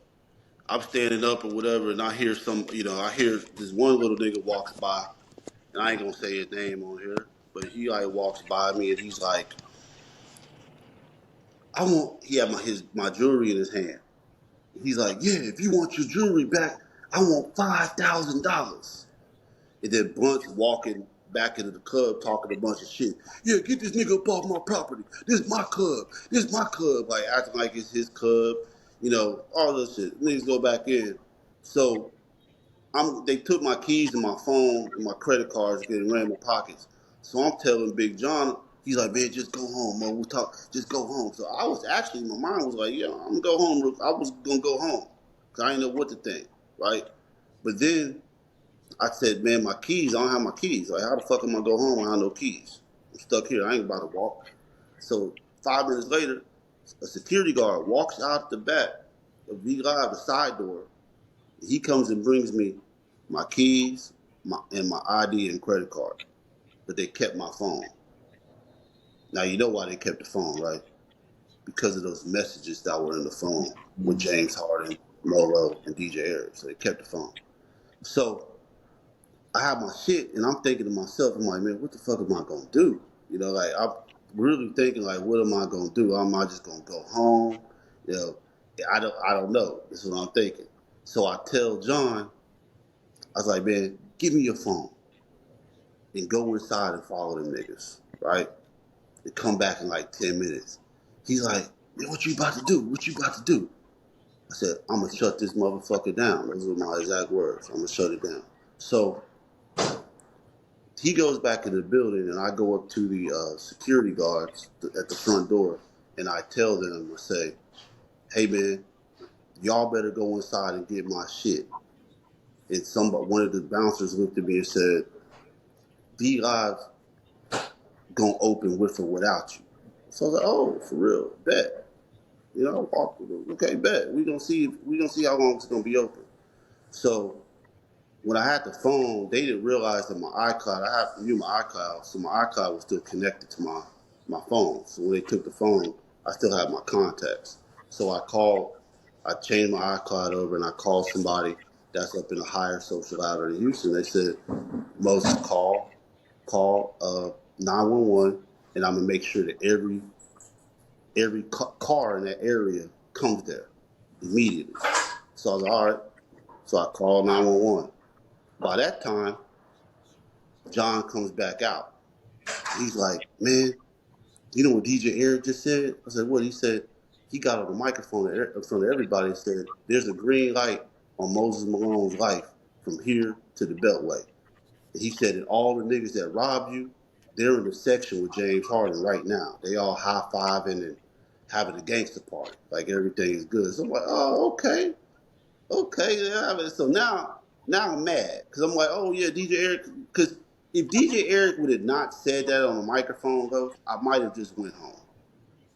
But the respect factor, like, oh, y'all niggas gonna take my money. I was a customer up there, coming up there, fucking with you niggas. I had known DJ Eric since 2005, since High Rollers and all these other clubs. Never had a problem with this guy. He was always respectable, always nice to me. Now all of a sudden, you just turn out the blue. All right, fuck that. It's on, nigga. That's how I'm thinking. So when the police pull up, the bouncer, there's a bouncer at the front door. He sees the police and darts into the building, which I'll explain to in a second. And he darts in the building to probably tell Blunt that the police is there. Okay. So the police ask me what's going on. I tell them, yeah, they robbed me. They went inside, all this other shit. So by that time, all you hear on Richmond is, you just heard you just heard engines coming down the street, right? So they all come there, and they're like, we gonna lock the club down. So when they lock, there's a door here. They lock that down, and the back door. Now the first cop that pulled up there, named Officer Bettinger, he pulled up. After he pulled up, he went to the back door, and he came back in a sweat, running like he was tired. He's like, I can't believe this. I can't believe this. I just caught James Harden running out the back door. I had to give chase to him, right? So he said, called him out the back door. He had to give chase to him. So I'm like, he's like, James has something to do with this. Da da da da. So they locked the door down, and then what they did, they made every person in that club come out, show their ID, and then that's how I caught three of the niggas that was involved in the situation. I didn't identify them as soon as they walked out the door, Mm. right? And they took them over to some place. They booked, I guess they booked them in or whatever. And that day, you know, my bodyguard friend was with me, John, and it was probably like 5 or 6 in the morning by the time it was over. And I was like, hey man, go pack all your shit. We about to get the fuck up out of Houston because this shit's about to get real. You know what I'm saying? And I helped him pack all the stuff up, and you know, we met back up and we hit the road and shit. We made it to Phoenix. We stayed in Phoenix for like a couple days when Gary Payton called me with the bullshit, and then you know, got a call from I guess that Jay Prince called John asking him what happened and stuff like that, and then it proceeded to be to you know where we're at today. But that's what happened that night. Mm. Mm. What So, happened that night? so for the most part, all the calls, well, a lot, the majority of the calls you got were just trying to get you not to follow through with the police or press charges. No, I wouldn't say that. Some of them were more of they were wanting to know what happened. You know, Jay Prince, I sat there and listened to him on the phone with Big John because he called him. And he was like, "Man, you telling me this happened over a Facebook post?" That's how he was like. He's like, "It can't be. It can't be a Facebook post." So all we know at the time is a Facebook post that this nigga was mad about. But like I told Los before, earlier, that wasn't the. There was something else to it, and what I believe what it was to it is that James Harden wants to be the king of the club. He wants to have all the bitches. He wants niggas to kiss his ass, and I'm my own man. And I'm be real with you, like you know, I don't pay for no pussy. You know, I don't think ain't nobody on this phone paying for no pussy. I don't even come from them days of paying for Gotta pussy. pay my, gotta pay Man, my rent. Yeah, man. nigga, I'm gonna get bitches I'm gonna get bitches myself, nigga. Yeah. So it had a lot to do with women, you know, it had a lot to do with women, the power, the club structure. I didn't know there was a competition. I had been going out to clubs since I'm 18 years old. I didn't know we was in competition, but come to find out, you know, that's the type of dude he is. That's all he cares about is the you know the nightlife, the club, and being around that atmosphere. I didn't realize that when it was going on, but looking back at it today, that's exactly what it had to be. Uh, there was a nice young lady named Sophia Body that came in town Memorial Day weekend, and she had hosted a party, and I had known her from New York, and basically when we went out. She felt weird because Molo, the girl Molo, who people don't really aware who Molo is. Molo is I call her Miss Madam Molo because she is the black hottie flights for the stars, and she is probably James Harden's number one client. I mean, James Harden's her number one client. That's his best friend. They're bros, whatever. Sis and the girl was telling me how she was just in L.A. like 3 weeks before Memorial Weekend, and James Harden was offering her money to come get with him, and she had relayed to her Molo that she doesn't operate like that, which she doesn't because I know her, and she said that she wasn't interested in him and all this other shit. So I believe that weekend when she stayed Memorial Day weekend, we went out, and there was a message that came through her phone that was basically saying, "Oh, you out here with that nigga, and I got way more money than him, and all this other shit, right?" Yeah, like some shit like that. And she basically was like, "Nah, nigga, I don't get down like that. I've been friends with Moses for a while," and she had blocked him. But that was three. That was probably Memorial Day weekend, which is what the 27th, 26th of May, and this stuff happened June 25th, 2000, probably 3, 4 weeks later. So I think the Facebook post must have ignited a previous feeling of some other shit. Let What? me ask you this. The lady you talking about, what's her name was Body? What was it So, again? Sophia Body. Sophia Body. That's So, what she goes by on Instagram. Okay, I'm gonna definitely look that up. Probably some amazing shit to look at if James Harden won, right? I mean, look, hey, fellas, she told me like, yeah, he offered me like $10,000 or $15,000 to hang out with him, and she was like, I'm not doing that. Like, I don't get down like that. Like, I'm not attracted to him, nothing of the sort. And she's like, I'm not a prostitute. That was her exact words to me, Right.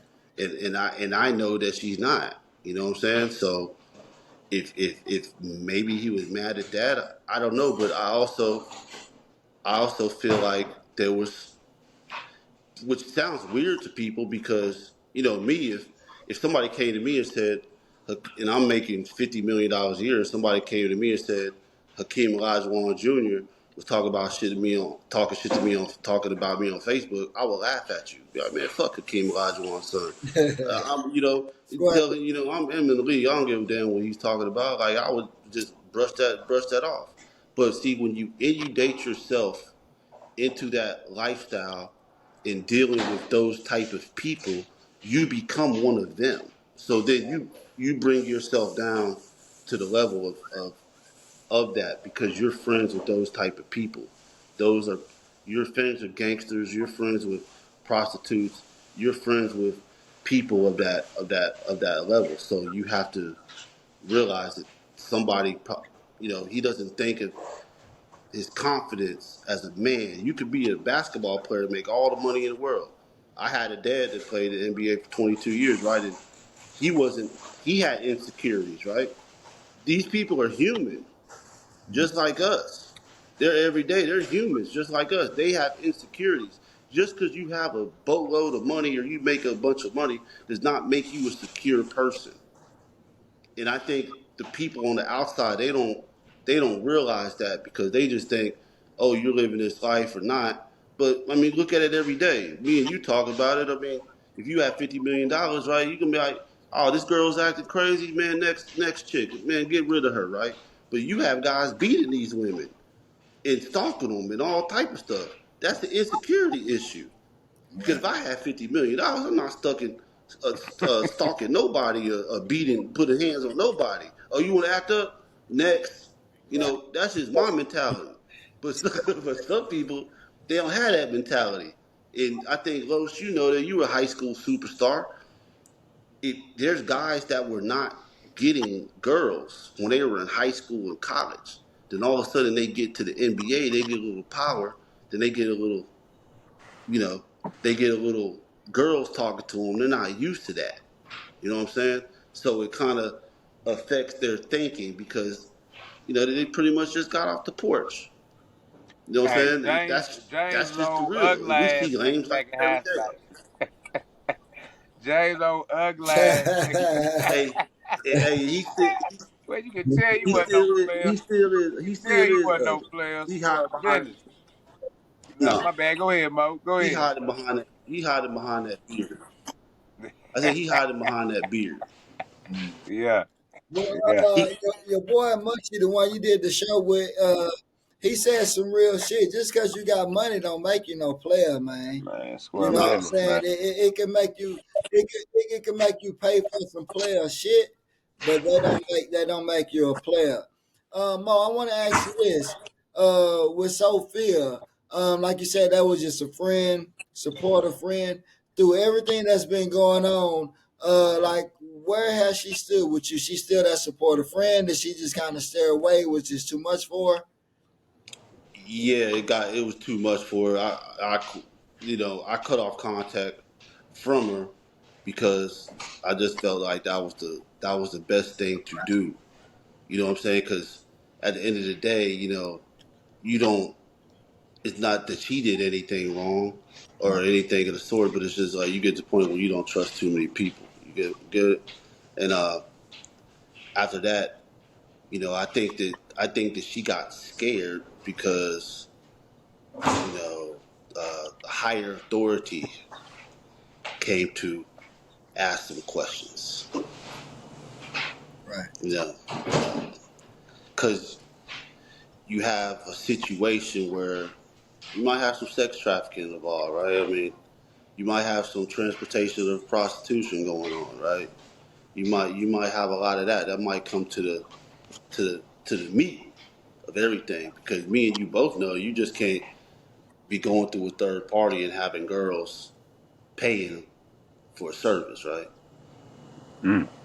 I mean, Sophia's Mm. body is cool, but I mean, man, we hung out that weekend, Friday, Saturday, Sunday. She went back Monday morning, or whatever the case is, and I had my fun. But at that time that happened, I didn't think that was the reason of why it happened until I looked back at it to understand that this can't be just over a fucking Facebook post. That's just my honest opinion. And guess what? Law enforcement believed my story. They believed that that's the reason because, uh, like I was telling Los, after Blunt went to trial, okay, which everybody knows he got 35 years. Uh, but people don't know why Blunt got 35 years. Blunt got 35 years. He was found guilty because his actions and what he said on tape recording to the police officers. He basically stated that he was Suge Knight of the club. If he told anybody to go to the left, they went to the left. He admitted in a video tape recording with the police officer. He gave a statement. He said in the statement that he went out there for James Harden because James Harden was mad about a Facebook post. He said this himself. Yes, he said this himself in to the police officer. That he gave a story saying that, I did go out there and confront Moses, but I went back inside and somebody told me there was a fight, and I went back outside, broke the fight up, and told everybody to go home. Well, if that's what happened, Blunt, why did you flee the scene to take the videotapes out the club? Why weren't you there? And then he was so stupid, he lied and said he was with Adrian Broner. Now he's supposed to be a street dude. Why would you put yourself with somebody else? It's like you're a suspect in a robbery. Why would you say you were with Adrian Broner? Because now Adrian Broner could be potentially a suspect. Mm. Because you're saying you left the club with Adrian Broner, but Adrian Broner was hosting the club that night. So why would Adrian Broner leave? And then his name, Adrian Broner's name, was on that affidavit of the 100 and 400 people that were in the club, and Blunt's wasn't, which means he wasn't in the building. Mm. So, the court stuff got. Maybe I'm talking, but the court stuff it got really real. Uh, the second court date with a guy named Red Boy, I guess he goes by Kayvon Boutte. Decided to go to trial. The other two guys tapped out. They just pled guilty, but I don't know what Red Boy was thinking when he went to court. But this is when shit got really freaky weird to me. Is that I had Herb would sit. I tell Herb, man, sit in the trials and watch the trial, so I would know what's being said. Because they wouldn't let a witness watch everybody else's testimony. So I sit somebody in the courtroom so they tell me what's going on. So I'm in the hotel room. I'm in the hotel room, and Herb calls me. He's like, man, so the other guy that got caught, Oscar, was going to testify, and he came in there with his jail clothes on and looking at Red Boy like, man, I can't do none of this. Is this with his hands out like he couldn't help him. And when they called him to a stand, when he got to the stand, he said, I can't testify because the federal government threatened to charge me with obstruction of justice. And when they said that, the judge, FBI agent, I don't know if it was FBI agent, special agent, or a U.S. attorney, stood up, and the judge asked the U.S. attorney or the FBI agent, "Is this true? If this man testifies in this trial, y'all are going to charge him with obstruction of justice?" And whoever that represented the government said, "Yes, if Oscar Wattell testifies in this trial, we will be charging him with obstruction of justice." So Herb's called me like, man, the feds is on this case. I'm in the room like, man, the feds ain't on shit. He's like, I'm telling you, bro. I'm telling you, Mo. I'm telling you. I'm like, man, bullshit. Feds ain't on shit, nigga. He's like, I'm telling you. So I'm not thinking it is. The bodyguard calls me. Dog. He's on the phone on the way to the airport. He's like, where you at? I was like, I'm in the hotel. He's like, man, you better get in the car and get up to the airport. I was like, why? He's like, man, the feds want to talk to you. I'm like, for what? What they want to talk to me about? He's like, man, I don't know, but they want to talk to you. So Herb is downstairs. He done came for the courthouse. He waited for me downstairs. I'm like, Herb, let's go. So I'm get the fuck up out of there. You know what I'm saying? I get the fuck up out of there, right? Herb takes me to the airport, get on the plane. I'm like, yeah, I'm going to Vegas. Because what I did, I wouldn't let people know where I was going. I would just go to the airport and buy my ticket. You know what I'm saying? So this is the craziest part. Buy my ticket. I get to Vegas. I'm staying at the MGM. I'm like all the way down the hall, all the way down the hall, and I'm doing my thing in the room smoking. Right. All of a sudden I hear it's a knock. So I go and I'm like, oh shit. I look outside and I see two people in suits, a white lady and a white dude. So I'm thinking it's hotel security, some nigga. I start spraying, all over the room, and all I hear is, we don't care about the weed. So I'm like, who the fuck is this, Now I open the door, and motherfuckers pulled their badges out. They was like, yeah, I'm special agent, and I'm special agent, and we would like to speak to you. And I'm like, yeah, y'all come on in. So they came in the room, and the first question they asked me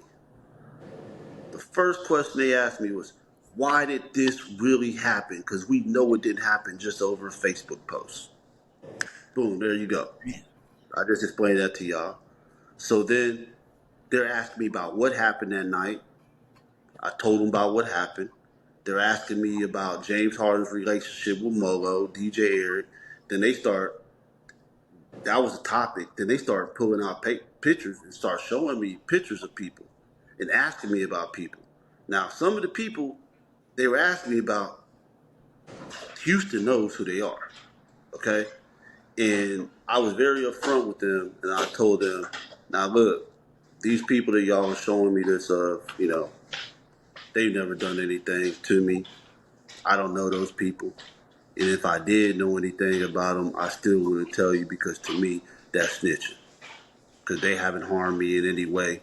So why would I just give up some information to them for no reason? So, but I said, now, DJ Eric, Mogo, and James Harden, I tell y'all whatever you want to know. Tell you whatever you want to know.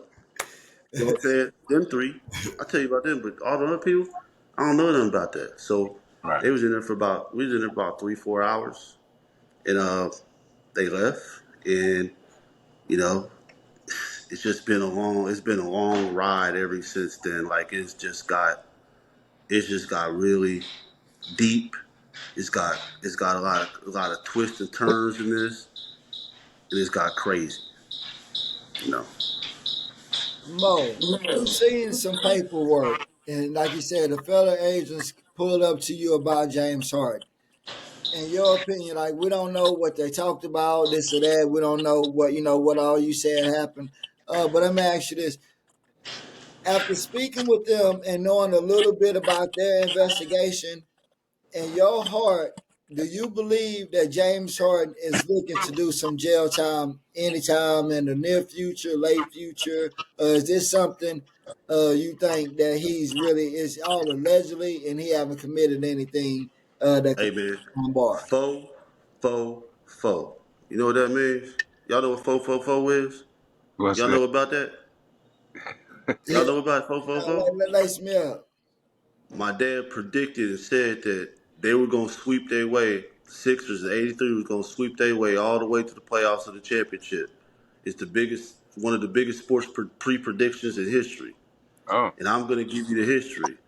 And people don't have to believe me because I can't go into in detail of what I do know and what I've been told and everything that I've seen. But I am more than positive that something's going to go happen with this. And let me say this. Yeah, it might have happened 7, 8 years ago. And I get that from a lot of people. Oh, it's been so long, 7, 8 years ago. Oh, this is this. But it's just not my case that these people are on. James Harden has a lot of other stuff going on just besides me. DJ Eric has a lot of other stuff going on just besides me. Molo. But the one thing that they asked me about that I never knew about was a murder that happened at V Live of a guy getting killed in a Bentley named Phil. come to find out through my resources and looking into it, these same guys that set me up are involved in that, right? So it's a lot bigger than what people think. It's a lot bigger than what people think. Not to say James Harden didn't have nothing to do with the murder, but he's connected to those people in it. And he's conducting business with those people. You know, there's things that have occurred with of him helping people, financing attorneys, paying people that shouldn't be paid, bribery, corruption going on within the city with the case, with the civil case, with helping Blunt get a appeal attorney. A lot of that has happened and occurred. So would I be surprised if that happened? No, I would not be surprised at all. But I'm gonna tell you like this. I mean, look at the Big U situation. That's James Harden in that paperwork. James Harden and Big U paperwork. Yeah, he's a Big U paperwork. I mean, it says in that paperwork basically what happened is that which I believe James Harden has a serious gambling problem, just like a lot of NBA players. What I believe happened in that is that in that paperwork it states, I think maybe Lowe's has it, send it to him, and I have it on social media. Mo Poppy Chua, my Instagram, and it says basically there was a basically what happened. Adrian Broner, the boxer, Broner, he had tricked out. He had teased dice, the funny dice, and he was playing and tricking. He tricked James Harden out of 1.5 million. He took him down, and he took another NBA player for 5 million. But in that paperwork, it says current NBA All Star and former All Star, which a current All Star would be somebody from 2024, from last year, right? Big U's a rolling 60 crib. Okay, he's the leader of rolling 60 crib. That paperwork states that James Harden, which it is, paid Big U $100,000. Him and the other NBA player, a current NBA All Star, former MVP, and a former All Star, paid Big U $100,000 to go back to rough up AB to get the money that they were cheated out of on the dice, which is a crime, right? You can't just pay somebody to go fuck somebody up to get your money back. That's conspiracy to extortion, robbery. There's a whole bunch of shit, right? Damn. That you got going on. Those NBA players sat down with federal agents and confirmed this story that they gave Big U the $100,000 to go run down on Adrian Broner to get the money back. Two Okay, NBA guys did. two NBA guys did. And the paperwork specifically says former NBA All Star and current NBA All Star, former MVP. So if you go and look at who was an MVP in 2024, I mean a former MVP, current All Star in 2024 is only six people. You have Kevin Durant, which we know Kevin Durant's not doing that shit. You got Steph Curry, because you see Steph Curry back there shooting dice with Big U with a bet. You think Steph Curry back there shooting dice? Asa Patunko, non-speaking English, barely ass. You think he back there shooting dice? The Joker, you think he's shooting dice with Big U and them niggas? Damn. And James Harden, that hangs, that's with Nipsey Hussle, he's with Little Baby. These are gang members, man. These are the type of people this man hangs out with. So who else could it be? Is James Harden, and he's a snitch because he's telling on Big U for some business. If I give somebody money for a service to go fuck you up to get my money back, there ain't no more civilian card no more. Then when you count the shit that he did to me amongst the other things, there ain't no more civilian. He ain't no civilian. This man is a wannabe John Gotti. He wants to be a mob boss. He's a fake street nigga, wannabe gangster, and he done got out of tune with basketball. Where's Los at? You know, He probably lost signal. okay. Damn. That's So you see what I'm getting at? So like, then what happened with Big U was that uh, Big U, so when he had a friend named Jew Boy, and this is in the paperwork too. Jew Boy was owed $3 million by a former MVP, current NBA All Star, which was an illegal debt.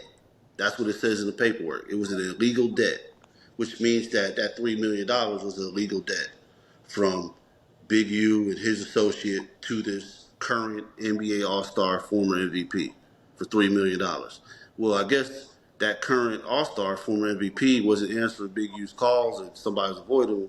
In the paperwork, it states that Big U threatened to break the jaw of a former MVP's manager unless he got the $3 million. Then Big U sent a Big U acquaintance to Minnesota to get the money. And the date, here's what's very ironic about it. The date that is in that paperwork that that person got sent to Minnesota to collect this debt from the NBA player was the same date that the Philadelphia 76ers and the Minnesota Timberwolves are playing, and James Harden sat out that game. Damn. Damn. And then, you got these people online, oh, he's a civilian, oh, Big U. No. As soon as he paid, the same thing he did to Adrian Broner, he did to me. You paid somebody for a service to go do something. There's no more civilian card. You got tricked and out teased dice. You're stupid. You should have known something was wrong with the dice when you started losing all the time. But he's such a fool, he didn't realize it. You get what I'm saying? You didn't know, the dice were funny? Yeah. You Damn. didn't know the dice were funny? So, you know, that's where it's at. But, even like the interview I did with CEO Mungie, right, Bobby? Uh-huh. You'll laugh. Do you know how many people have called this man begging for him to not put the interview up? They were mad. Man, that got death threats. Niggas talking about they gonna pull it, just because this is what James Harden and their crew have done for all these years. That's why nobody's ever really heard my story. They've done everything they could do to suppress it. They've threatened me, like they were gonna charge me with saying, like DJ Eric acted like he was gonna try to charge me with harassment. Him and Mogo went and filed police reports with HPD because I've been blasting them on social media. Right. They've done everything in the power to get this covered up and swept under the rug. And I mean, James Harden has the power to do it and the money to do it, but here we are. It's a different day now, baby. It's a different day. It ain't the same. That game ain't working no more. You know what I'm saying? It's over with. It's a new day. You're in paperwork. You got all type of other investigations out there on you. You know what I'm saying? You're doing shit that you shouldn't be doing in the streets, and it's catching up to him. I mean, look, his club closed down, his bar, whatever, lounge closed down.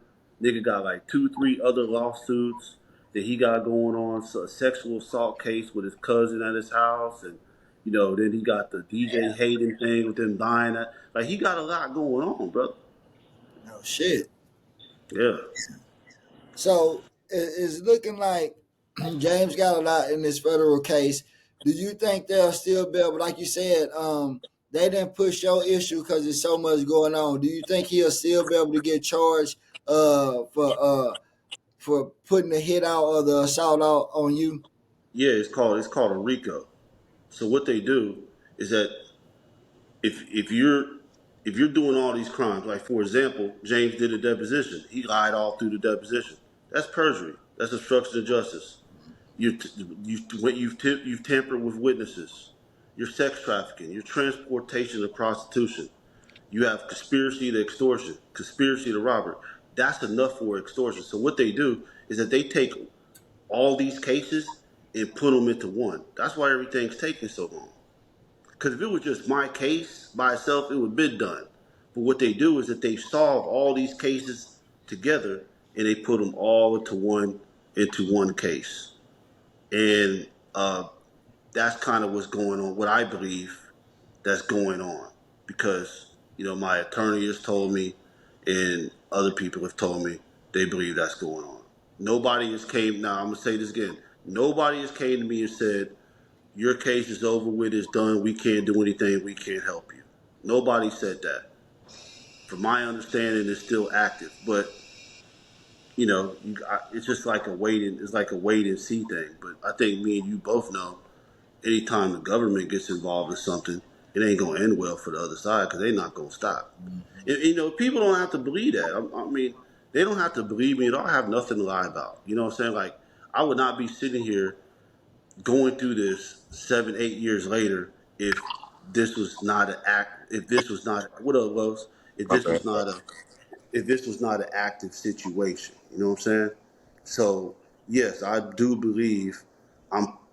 I do believe, especially with after it's been he's already sat down with the feds. Now here's the thing, if he sat down with these people, who else did he tell on? Right. We don't know what was said. You don't know. Like, that's one thing that's scary about those people. You don't know who's sitting around that's taking the deal that's working against you. You have no idea. You're in a butt naked game playing with them. There's somebody working. There's somebody in the streets that is. Do you really think that the niggas that's around James Harden are gonna go around him and do time for him? Not gonna do that. Not gonna. They're not. They're not gonna do that. And Well, that's just. speak. That's Hold just. on, Mo. Let me ask you this real quick. Speaking of guys that done did time or not gonna do time for them, whatever happened to the guys? I know you said the one fella, the one guy got 35 years. What happened with the other two fellas? Oscar and Red Boy. One of them got 5 years. Another one got 7 years. They're out now. Okay. Now they're out. They're out now and roaming the streets. Now I've had plenty of rumors, but I don't even want to call them rumors because rumors would be that they're not true, and you don't know if you believe them or not, which I believe because I know. Uh, I can just tell y'all this: that I have a lot of people that don't like what happened to me that are on Team MMJR that are in these streets that provide me with a lot of information. And I've heard things of those two guys getting paid when they got out of jail, and I believe it because they showed it on social media how they were living. Who if you think about it, these niggas were broke niggas to have to come rob me and come want jewelry $5,000 to even go pitch themselves to go to jail, and all of a sudden they get out and they posting wires of cash, going to Miami, driving around in Maybachs and renting Lambos and all this other shit, and they're bragging about it wrong. How did they get that money? How did they get that money? Then when I have people in the streets like that have confirmed to me that these niggas have chatter lips and they niggas talk. And they have told OGs that I noticed from the Southwest, I don't want to say their names, that they got paid. Now, how they got paid, I'm not going to go in depth of how they got paid and how it all went down, but I just know that they got paid. And do I know they got paid from James Harden? Well, who the fuck else has $100,000, $150,000 to pay somebody? Then you got to think Blunt didn't come outside on his own recognizance. Thought he was gonna get paid. That's why he came outside. This is a nigga that I knew that I ain't never had a problem with in years. Why would he just come outside fucking with me for no reason over a Facebook page? Because he was told he gonna get paid. But I want to tell y'all this. This is what really fucks James Harden up. This is what really fucks up DJ Eric and Molo. This is what fucks them up. They went and they got on the stand. Well, on the stand in the trial, Molo had met before the trial. They met with the DA. Her name was Brittany Cooper. They met with the DA, and originally Molo said to the DA under recording that when the FaceTime call came in, which I saw DJ Eric recorded it, when the FaceTime came in, James Harden took her phone, answered the phone, and went to the back of the club for 5 or 10 minutes. That's what Molo said to the DA, who that DA now is the United States Assistant Attorney, which means she works for the feds. Okay, Molo told her this. Okay, but then when Molo came to trial, she changed her story and said that when the phone was picked up, that they were on the bus and DJ Eric was telling them to come through the back door when he was recording it. That's what they said. But she had already said something different. Well, here's what fucked them up. They said the same. They came with the same story in the deposition that, oh, they were coming through the back door. But this is where they fucked up. They asked Molo, how long were y'all in the club before HPD showed up that night and y'all were locked in there? She said an hour. Then they said, well, what time did you arrive? She said, I got there about 2:45. There's no way she arrived at 2:45 because the club was locked down at 2:42 and they weren't letting anybody in or out, right? So then she's like, well, DJ Eric was telling us to come through the back door. Then they said, well, how long were you in the club partying before the police got there? She said, an hour. So that would put you in the club at 1:45. That wouldn't put you in the club at 2:45. That would put you, I mean, it's 3:45. So there's no way that happened at 3:45. DJ Eric says the same thing, that he was telling James Harden and Molo to come to the back door. Well, what messed them up is that when dumb James Harden decided to do a deposition, he says, exact words, that they pulled up to the club at 1:45, right? And DJ Eric came onto the bus and escorted the party bus and escorted him and his party to his section. That's what he said under oath. When these two were saying something totally different. So somebody's lying. And I think we know who's lying. Now, any police officer, they're going to be able to ping your phones. They're going to know exactly where you're at, where you're standing. You got a police officer to testify. They seen you running out the back door, had to give chase. Why you running? You didn't do nothing. You know, it just boils down to if the nigga had a problem, he just came outside to fight. But his pride would have let him do that. His pride would have let him do that because he felt like, man, I'm bowing down to Moses Malone Jr. I didn't want to show the nigga I'm mad or whatever the case. So he went the street route because he's a wannabe gangster. That's how that happened. Here we are today. Here we are today. I mean, DJ Eric, man, let me tell you, he's such a slubbering pussy rat ass nigga. Like the nigga when he was doing his deposition, Lois, you laugh. I got the videotape. The nigga was so nervous, the can was like, he was shaking like this. The can was shaking like this. And it got to the point where he was putting his shit down on the table. His attorney's like, Eric, do you need another soda? Because there was nothing in the drink. He was drinking air. He was drinking up. He was that scared. He was drinking air. Yeah, yeah. Then the nigga said before it started, you know, they ask you your name, what's your phone number? He's like, oh, I don't want to give my phone number out. And my attorney's like, well, why? He's like, because I'm scared of my life for Moses Malone Jr. You know, I feel threatened of my life. I don't want to give y'all my phone number. Nigga, so he's playing victim. You know what I'm saying? Then these niggas went and put police reports on me saying I was harassing them on the internet.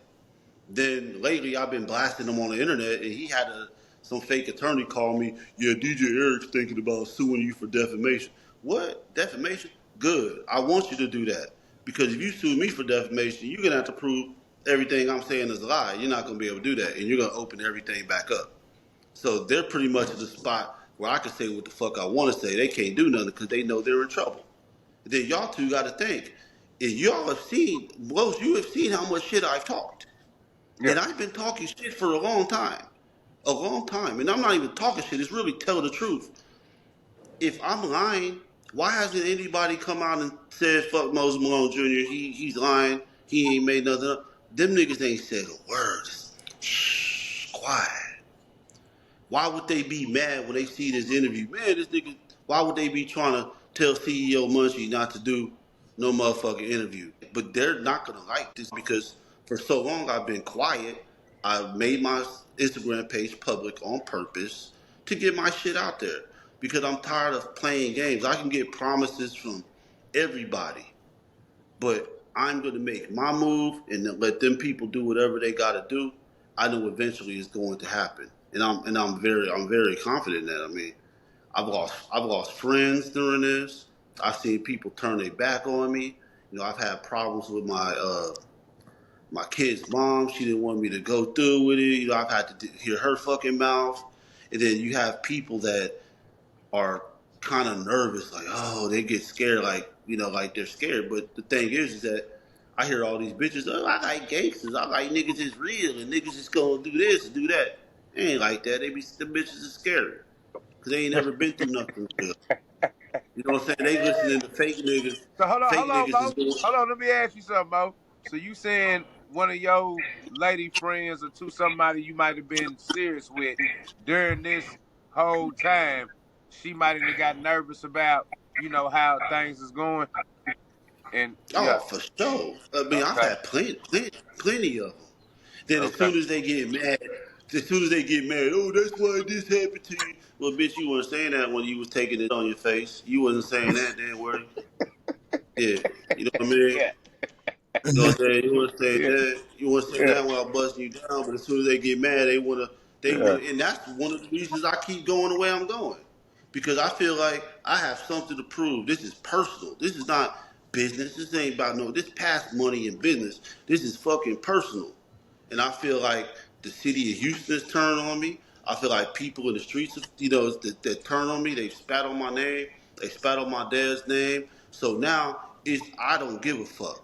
So we going to war, and I'm going to win. And when I do win, those same people that did supported me, that didn't want to support me and act like that it was this and that, and oh he was that and that, or he needs to leave it alone. Would them niggas leave it alone? Yeah, I'm not no street nigga. If this happened to Michael Jordan's son in Chicago, would they be telling him to leave it alone? Would they be telling Allen Iverson's kids to leave it alone? Would they be telling Dr. J's kids to leave it alone? Would they be telling Larry Bird's? No, it's because where I come from, how I was raised, my dad taught me to treat the janitor just like everybody else. So we're cool with people. Like I'm sitting here with y'all, Jordan's son would get on here and do shit with y'all. He would be like, he too good. You know what I'm saying? I've always been that person because I'm a hooper. I grew up around people that didn't that had less than me. My dad never and my mom never taught me to act like I'm better than people just because I'm come from privilege. Like my dad was the type of person that he hang and talk to anybody, and I'm the same way. But when you do that, people start mixing it in and start thinking you're not who you are. You're just a regular nigga. But and I mean, I'm not a regular nigga, but I don't try to act to anybody like, "Ooh, I'm Moses Malone's son." Like I'm better than people. I've never been like that my whole life. You know what I'm saying? Like I've always been a guy to help my friends out. My cousins that didn't have more than me, they could have my clothes, my video games. I'm a very giving person.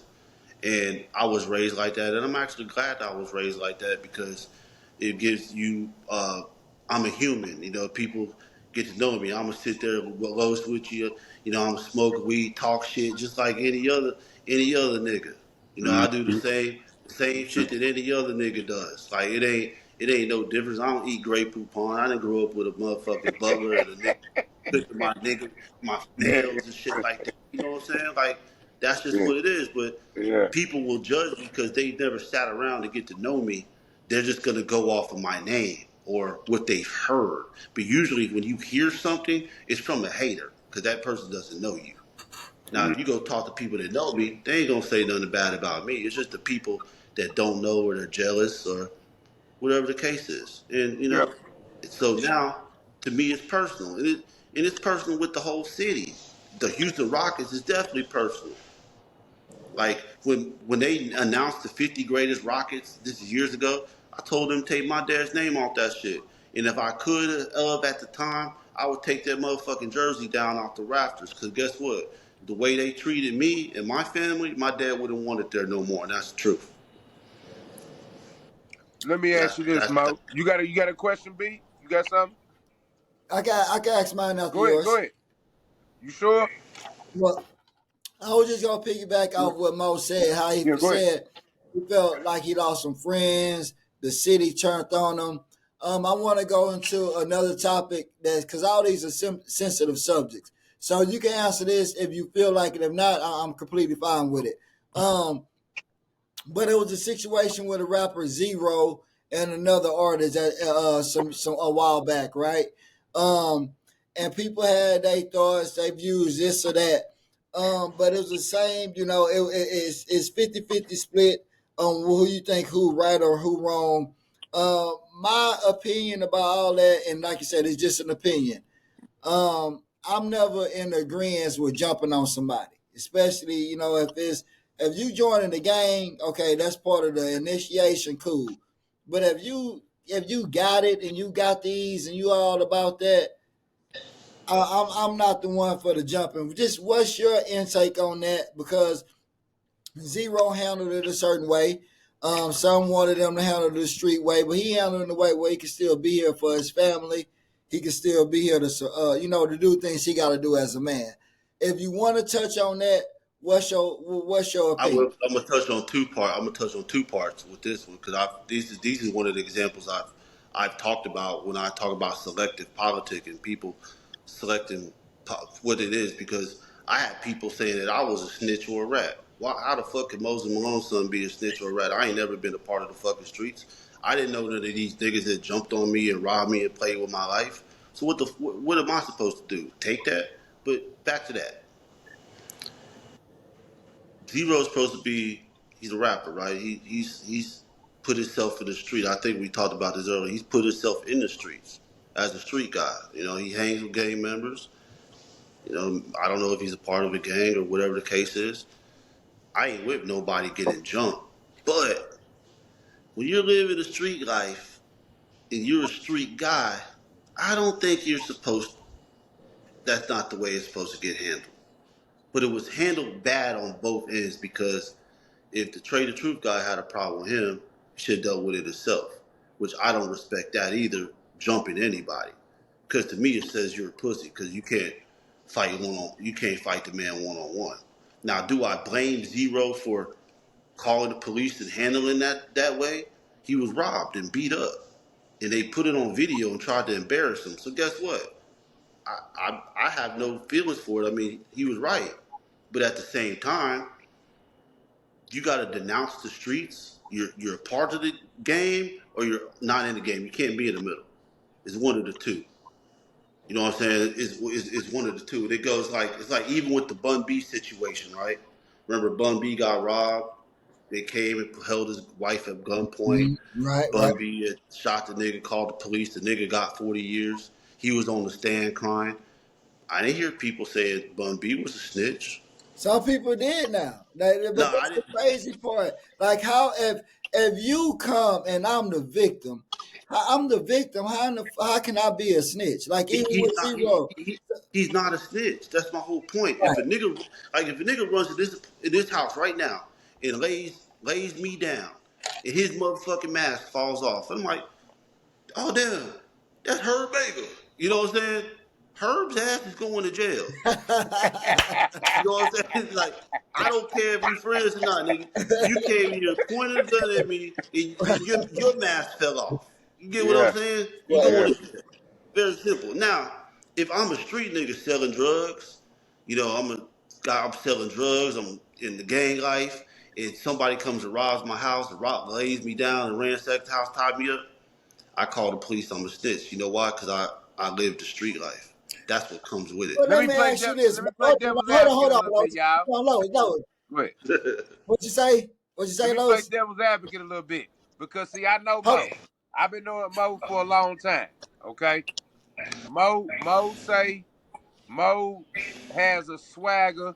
Mo has a certain arrogance about him.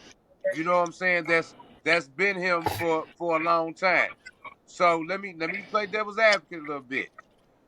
Like the way you used to dress, the way you used to come down in these strip clubs, the way you talk on social media, right? Do you think hmm that some of that played a part in them might thinking that you was gonna handle it in a street manner or get it misconstrued or what you feel about that? I don't feel like that because I've been like that since I was 18, 19 years old. You know what I'm saying? So like, just cause I hang out somewhere doesn't make me a street guy. You know what I'm saying? Just cause I go to a club, I am a patron of the club. I've been going to clubs since I'm 18, 19 years old. You know what I'm saying? I don't feel like that. I've never claimed they know that. You know what I'm saying? Just because I have a certain swagger about myself, I don't know why they would think that. I've never bust a gun in my life. I don't never owned a gun. Has I've like never. a lawyer or anybody said that to you? Like they seen the way you portrayed on. not portray, but like how you talk on your social media, how you would look, the certain environments you be in. The thing is, Go ahead. yeah, I get what you're saying. The thing is, though, I've been like that my whole life. Anybody will tell you. Since I've been in high school, I've been the same way. Nothing has changed. I don't know how anybody could think that, and that's one of the things I'm saying. Am I a street? Because this is what I hear in the streets. I'm the spoiled rich kid that had a silver spoon in my mouth. Am I the spoiled rich kid or I'm a street nigga? Right. It can't be Which both. one? Right. But So which one is? that's what I want to get back to the zero thing. I think it's just like like what Mo was saying earlier. I think we just go pinpoint. Like today, it's a social media. If it's a topic, if it could be something that could draw attention, we go piggyback on it. We go feed into it. Cause even cause I want to ask y'all this: if I join the gang, just like zero, cause I ain't in no gang, I ain't joining, but it's just cause zero in the gang that means he deserved to get jumped and not be able to. So if I'm in the gang, I might get in the gang just because I need some money. My partner in the game might just say, "Hey, look, man, you trying to get a square job? That shit ain't working right now, man. We over here on this block, and man, what you got to pay your rent 2 days? This is the only way you can get it. I know you ain't with selling this a bit, but to sell this, you got to join this gang." I'm only really want to get in this to pay my rent for this month, bro. I ain't really trying to do all this shit. Well, So let just me because let I me. but that's what just because I joined this to pay my rent, that means now if I get jumped, I gotta go kill somebody. Like I didn't join the game to kill the motherfucker. I joined the game for some protection, But, to get some money. You know what I'm saying? Well, let me I say think something when to you, that. Let me say something to that real quick, Mo. The thing what they not understanding is Roe been a gang member for 20 couple decades now. Man, that man 40 plus years old. You know what I'm saying? This ain't like you there getting is jumped in retirement. your 20s. You know what I'm saying? There, This man 40 Most say plus it years is old. retirement. Yeah, come there on, is bro. Like, retirement. nigga, what? What are y'all talking about? Jump row in his 20s and see how that would have went. You know what I'm saying? Yeah, Jump row it when he been was totally 18, been see how totally that would have different. went. This nigga 40 plus. But Nigga, you damn right, man. but Hold go up. That nigga said, what, man? He called the laws. but I go mean, but go let's go ahead. like goes. Let me say this: when you going back to what you're saying, like about a perception of how I dress or something of the sort. But if I dress like a white boy, what would they be saying? They'd be calling me Uncle Tom, right? Mm-hmm. They would say, "Oh, he's Uncle Tom. He wears Tommy Hilfiger tucks his shirts in every day in polo, right?" I like I have a certain style. I barely dress. The only time I dress when I go outside. If not, I'm in some shit like just the golf shirt type shit, t-shirt, hooper shit. I dress like a hooper, warm ups, stuff like Right. that. But I had not once. Just if I wear shades the night of the club, shit, I'm trying to look good for the bitches. It's not the Straight up. perception of the Straight niggas. up. Business. I Straight go up. to the club I go to the club for the females. Mm-hmm. I don't go to the club to look at niggas. And I think we both noticed about. I know we both noticed about Houston, right? We both noticed about Houston. Houston is built off everybody, the perception of who they are, right? But when a lot of people don't know who they are, you get what I'm saying by that? They don't know who they are. Yeah. But if I go to a club, man, I'm not. You go to Club Houston, niggas be in there mean mugging, mad and shit. How do you come to the club and there's all these girls in here and you're mad? You know what I'm saying? Like that doesn't make any sense to me. What did you come to the club for? Man, To drink or to be come on. mad at other niggas? That doesn't make any Yeah. sense. Yeah. So to me, just because if I dress a certain way, I may wear shades in the club. You ain't never seen me throw no gang signs up. You ain't never seen me do No, hey, anything hey, there. hey, let me hold I'm on. Let me looking. say something, Bo. Let me say something. Hey, man, I've been seeing you in the club for years. For years. I don't know where you at right now. I don't know who around you. I'm just saying back in the day. I'm saying this is all past tense. Oh, we You good know over what I'm here. saying? We good. Yeah, we good. Yeah. Player shit. Player shit, bruh. Gon' keep a couple of them around them. Keep it Gon' with you know him. what I'm saying? Move tight, Yeah. move, man. Square business. I'm the square business, bro. You know what I'm saying? Always on some player shit. It, You know, like, it, and it, go ahead, go ahead. And that's the truth. I like when I go to the club, man. I'm coming with my own females. Like I don't go out for niggas. Like if I'm go out, maybe guys get mad, and I have another reason of that is because I didn't I didn't I didn't fuck with a couple porn stars, a couple video vixens, so a few musical singers, TV bitches. I had them all my whole life. I mean, what do they expect? When your Right. name is Moses Malone Jr., you're going to attract those type of women, NBA or not. And a lot of people will tell you, you could ask certain niggas that, like Big Don Emmanuel will tell you, Moses was living in, he'll tell you, I was living an NBA lifestyle that never played in the NBA. That was the case. Like when I was 18, 19 years old, there were girls that were, my dad, you got to think, my dad was young when he had me. When I was 19, my dad was 41, 42. He about our Mhm. age right now, right?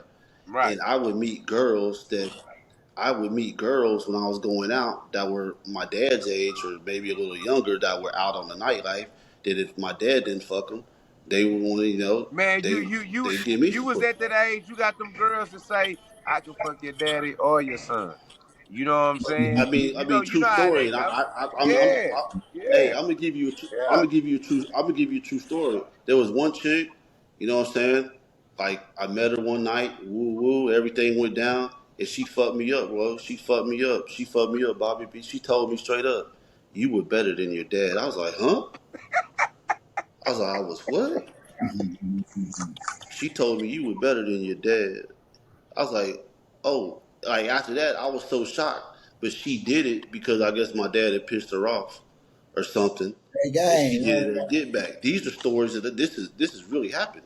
Me and my dad have ran into the same girls because even when he was older, he was trying to holler at bitches my age, and we used to get into it. We used to get into it about that stuff. Like Yeah, you need to chill. yeah. But I did grow up the fast life. I did grow up a fast life, but I wasn't. I didn't realize what I was doing. That's like when I saw Marcus Jordan with Larson Pippen, right? Marcus, I'm like, shit, this man's just living out his dreams. He's probably been wanting Larson Pippen since he was 10 years old, right? He get a piece of that. Then she Right. come put something on his young ass, and he was, it can He should happen. have just Because kept it I've P. seen He it. should have And there's knocked it women down and like kept that it outside. pushing. He should have just knocked that down and kept it pushing Yeah. instead of wiping it. And That's kept why it put, that's you, what I you would see have what done. MJ said though, Mo. That's You what I see would what have MJ done. MJ wasn't going for that shit. Yeah, MJ like, bro, you tripping. You should have just come no. on, man. Yeah. Yeah. Yeah. Yeah. Especially when he start talking about getting married and having kids. Like, oh, hold up, Nigga, homeboy, what? Nigga? what is you doing? Yeah. What is you doing? But Marcus is somebody that he was probably sheltered a lot growing up. Now, his parents got a divorce. His mom got a bunch of money. From my understanding, I heard the mom gave each of the kids 25 million apiece. I'm pretty sure he has a nice bank account. So now he's just living his dreams. He's not married. He's a young man. MJ He's probably single. told that nigga, you marry that heifer, bro. You ain't getting none of this. You ain't getting none of this. What you call it? I'm pretty Inside sure job. that's what You ain't happened. getting none But of that, nigga. you know I what? wish I you would would. never. Yeah, And you know what? I would never do that. I would never do that. That to me that was one of the most disrespectful things that I've ever seen because I wouldn't even disappoint my dad like that. Imagine me going to fuck with Dr. J's ex-wife. Yeah. Like right. that's the same thing. Oh, I mean, I'm messing with Dr. J's. That would be weird to me. You know what I'm saying? But there are some weird people in this world, so that Yeah, would be weird. That's just something I could never do. I would never want to disrespect, especially, and this is what I'm talking about with the NBA, is that the NBA is supposed to be a family and a fraternity of people. People are supposed to respect each other and respect other people's family. That was a very disrespectful move on both parts, and I wouldn't agree with it, and I know my dad wouldn't agree with it at all. He raised me better than that, but back to what you're saying, yeah, man, I could tell you a story at South Carolina State. My coach even put it in the book. Like when I first got to South Carolina State, it was like, I mean, it was like Jordan was on campus. Like there was just girls waiting. I pulled up, right? And I had this X5 BMW. And I pulled up at the dorms where I had to stay the first year. And there was literally like 15, 20 girls outside, like waiting, wanting to get autographs and shit. I was like, what the fuck is going on? You know what I'm saying? So it became so bad at the school that my coach, Coach Cy Alexander, he had to like call me in the office, like, look, man, you know, this is getting too much. Like, you need to chill. You came here for basketball, not these girls. And eventually, I chilled out. But it was like, I mean, it was like a pop star was on the campus when I first got there. That was all they were hearing. Oh, Moses' son is here at the school. But that's what happened. I mean, but what can I do about it? But at the same time, yeah, I took a lot of advantages of my name. I can't lie. I mean, but then I don't feel like I'm an ugly dude myself. So I feel, I know I've got many girls that don't even know who I am. Mm. So, at the same time, you just kind of have to know how to handle it. And that's what I would teach, my sons today and anybody else is that if I could take back uh, time that I spent with females and put that into basketball and my conditioning, I feel like I'd probably be in the NBA today. I took a lot of time out of doing things that I should not have been doing instead of working on my game. You know what I'm One saying? thousand percent agree with that, brother. Me too. Absolutely. Yeah. Not the girls part for me. Yeah. Other shit, but the girls, yeah, for sure, for sure. You know I what I'm agree saying? with that 1,000%. That's a great Yeah. message right there for the youth, for Yeah. sure. You Yeah, look back at it and you like, damn, man, it was 3 hours I was doing that. I could have been working on my left hand. You know what I'm saying? man. Because Yeah. now you look at it, all these, like for me, all these females I dealt with, where are they at today? I don't know where they at today. Mm. You know what I'm saying? And I'm living how I'm living today. You know what I'm saying? What are they doing? They married, whatever the case is, they moved on with their lives. But Mm-hmm. that time you spent with them, they were somebody else now. You could have spent that wanting to accomplish your dream because guess what I've learned? They're always going to be there. A lot of those girls ain't going nowhere. They're in the same spot. That's why we go look on Instagram today and we see 45-year-old, 50-year-old bitches still popping pussy online every day. You know what I'm Well, saying? yeah, You know what I'm saying? yeah. It's never changed. And you look at her like, Yeah. damn, I fucked with her.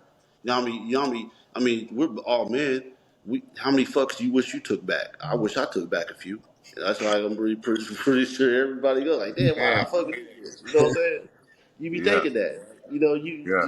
But when you get to a certain age, like, now I have 3 kids. I have a 9-year-old, a 7-year-old, a 6-year-old. They're all close. I have two different baby moms, but that really slowed my lifestyle down. Uh, slow going out to the clubs. I don't go out no more, nothing like that. I just be chilling, focusing on me, and just chilling, man, just chilling. Yeah. No, that's Hey, player shit right there. Yeah. Yeah. Go ahead, B. a difference from a normal guy like myself and y'all two brothers. Y'all guys had a little elite status, right? I'm not gonna say a little, but like y'all know, like even more, like when I say I remember you at the club, you was fly, you kept some women around you, you stayed in your own lane.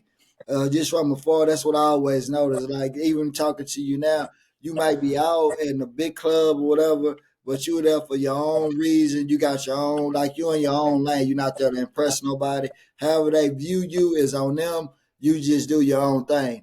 But one thing that I realized growing up and just been and just watching, especially in Houston, if you have some type of star status or you looking good, even if it's one night, some people when they get their income tax check and they go out that weekend, shit, they the man of the club that night because they raw balling and rolling. But just like Mark, you say you had your own fucking spot at this club, right? So that know Hmm. you a regular, like it ain't no you're faking with you. This is something. It was a consistent level. When you consistently out somewhere looking good and people know y'all for y'all status, whether it's basketball, how you carry yourself, that attention comes with good and bad attention. That comes with pros and cons. Meaning it comes with people that love and respect what you're doing, and that come with them haters because you doing it and they haven't figured out how to get to that level yet. You see what I'm saying? But at this day and age, how do y'all deal with the guys? Because y'all been dealing with this forever, so it don't take long for you to figure out who with you, who hating this or that. How do y'all deal with the haters at this day and age in your life? You know what I'm saying? Do it even phase you anymore, or you like I gotta stay away from them? Like just what's the mentality? With everything y'all been through. Los, go ahead, man. Cause Los. Hey, Los was a McDonald's All American. I was a McDonald's All American, but Los knows that in high school, when you're that level, there's groupies in high school too. Damn right. That's a Yes, fact. there's parents. There's parents that be like, yeah, yeah, you better go get him, girl. He's going Right. to the league. He's going to the Yep. NFL. Absolutely. Yep. Yep. That stuff. Absolutely. That stuff starts early. Early. It don't. Yeah. It don't start when we get to be 30. It starts early. So go ahead, love. Go ahead, love. Nah, like we'll piggyback on that a little bit. Like it's certain stuff that you can get away with when of that status. Like a mom might let you come over the house while she not there. You know what I'm saying? And it's okay. Whereas, in other situations, I'm saying like when you Yeah, like 14, me, I'm the 15, thug and you the basketball guy. So you could go. But it's like, oh, that little dog dude, that little click tight mother, leave his ass at home. you feel what I'm saying? You 14, 15 years old. Now, first of all, now your baby ass, see, A-Leaf was a little different. We ain't gonna get into that right now. I'm gonna stay focused. A-Leaf was a little different. Cause your baby ass to get over there too for a shit show. You know what I'm saying? But I'm anyway, feeling the fifth. I'm saying in them other kind of households where they might not let certain situations go down. Oh well, because he played basketball, because he has that potential future, they might let you get away with certain shit. But with that being said, everybody has their own agenda at hand. So you have to be careful with the type of environment you get yourself in. You know what I'm saying? Most people are not there genuinely because they give a fuck about you. You know what I'm saying? They really just there because of what they see you could potentially provide, whatever.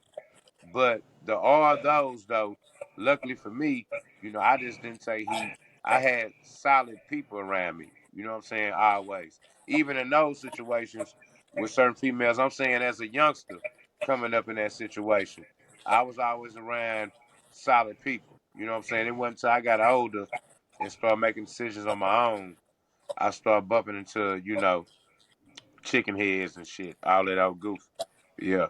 Yeah. But I For mean, sure.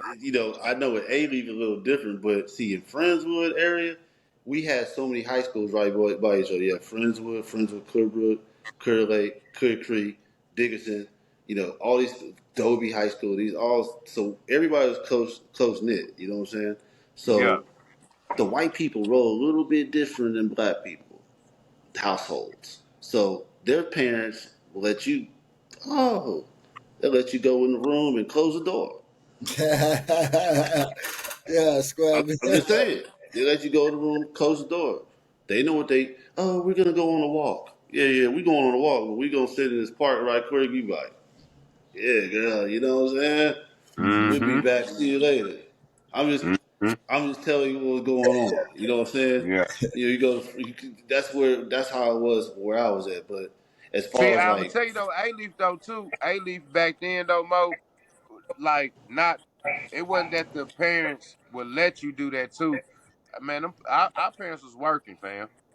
You know what I'm saying? yeah, Our parents was at work, so we had a lot of access to being on our own back then. A lot. You know what I'm saying? yeah. We would, yeah, we had our own time because our parents worked a lot of My hours mother back used to then, work at bro. 2 a.m.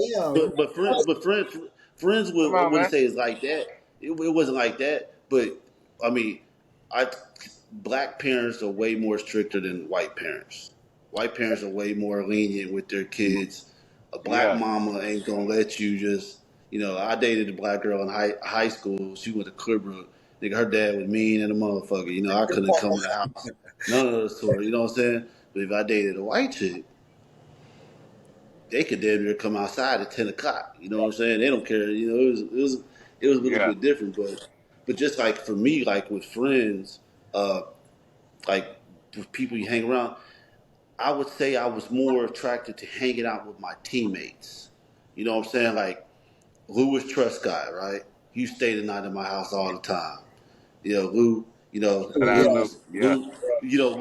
Lou Straight out. was my AAU coach. I played for the Houston Select, and me, George Williams, Alton was on that team.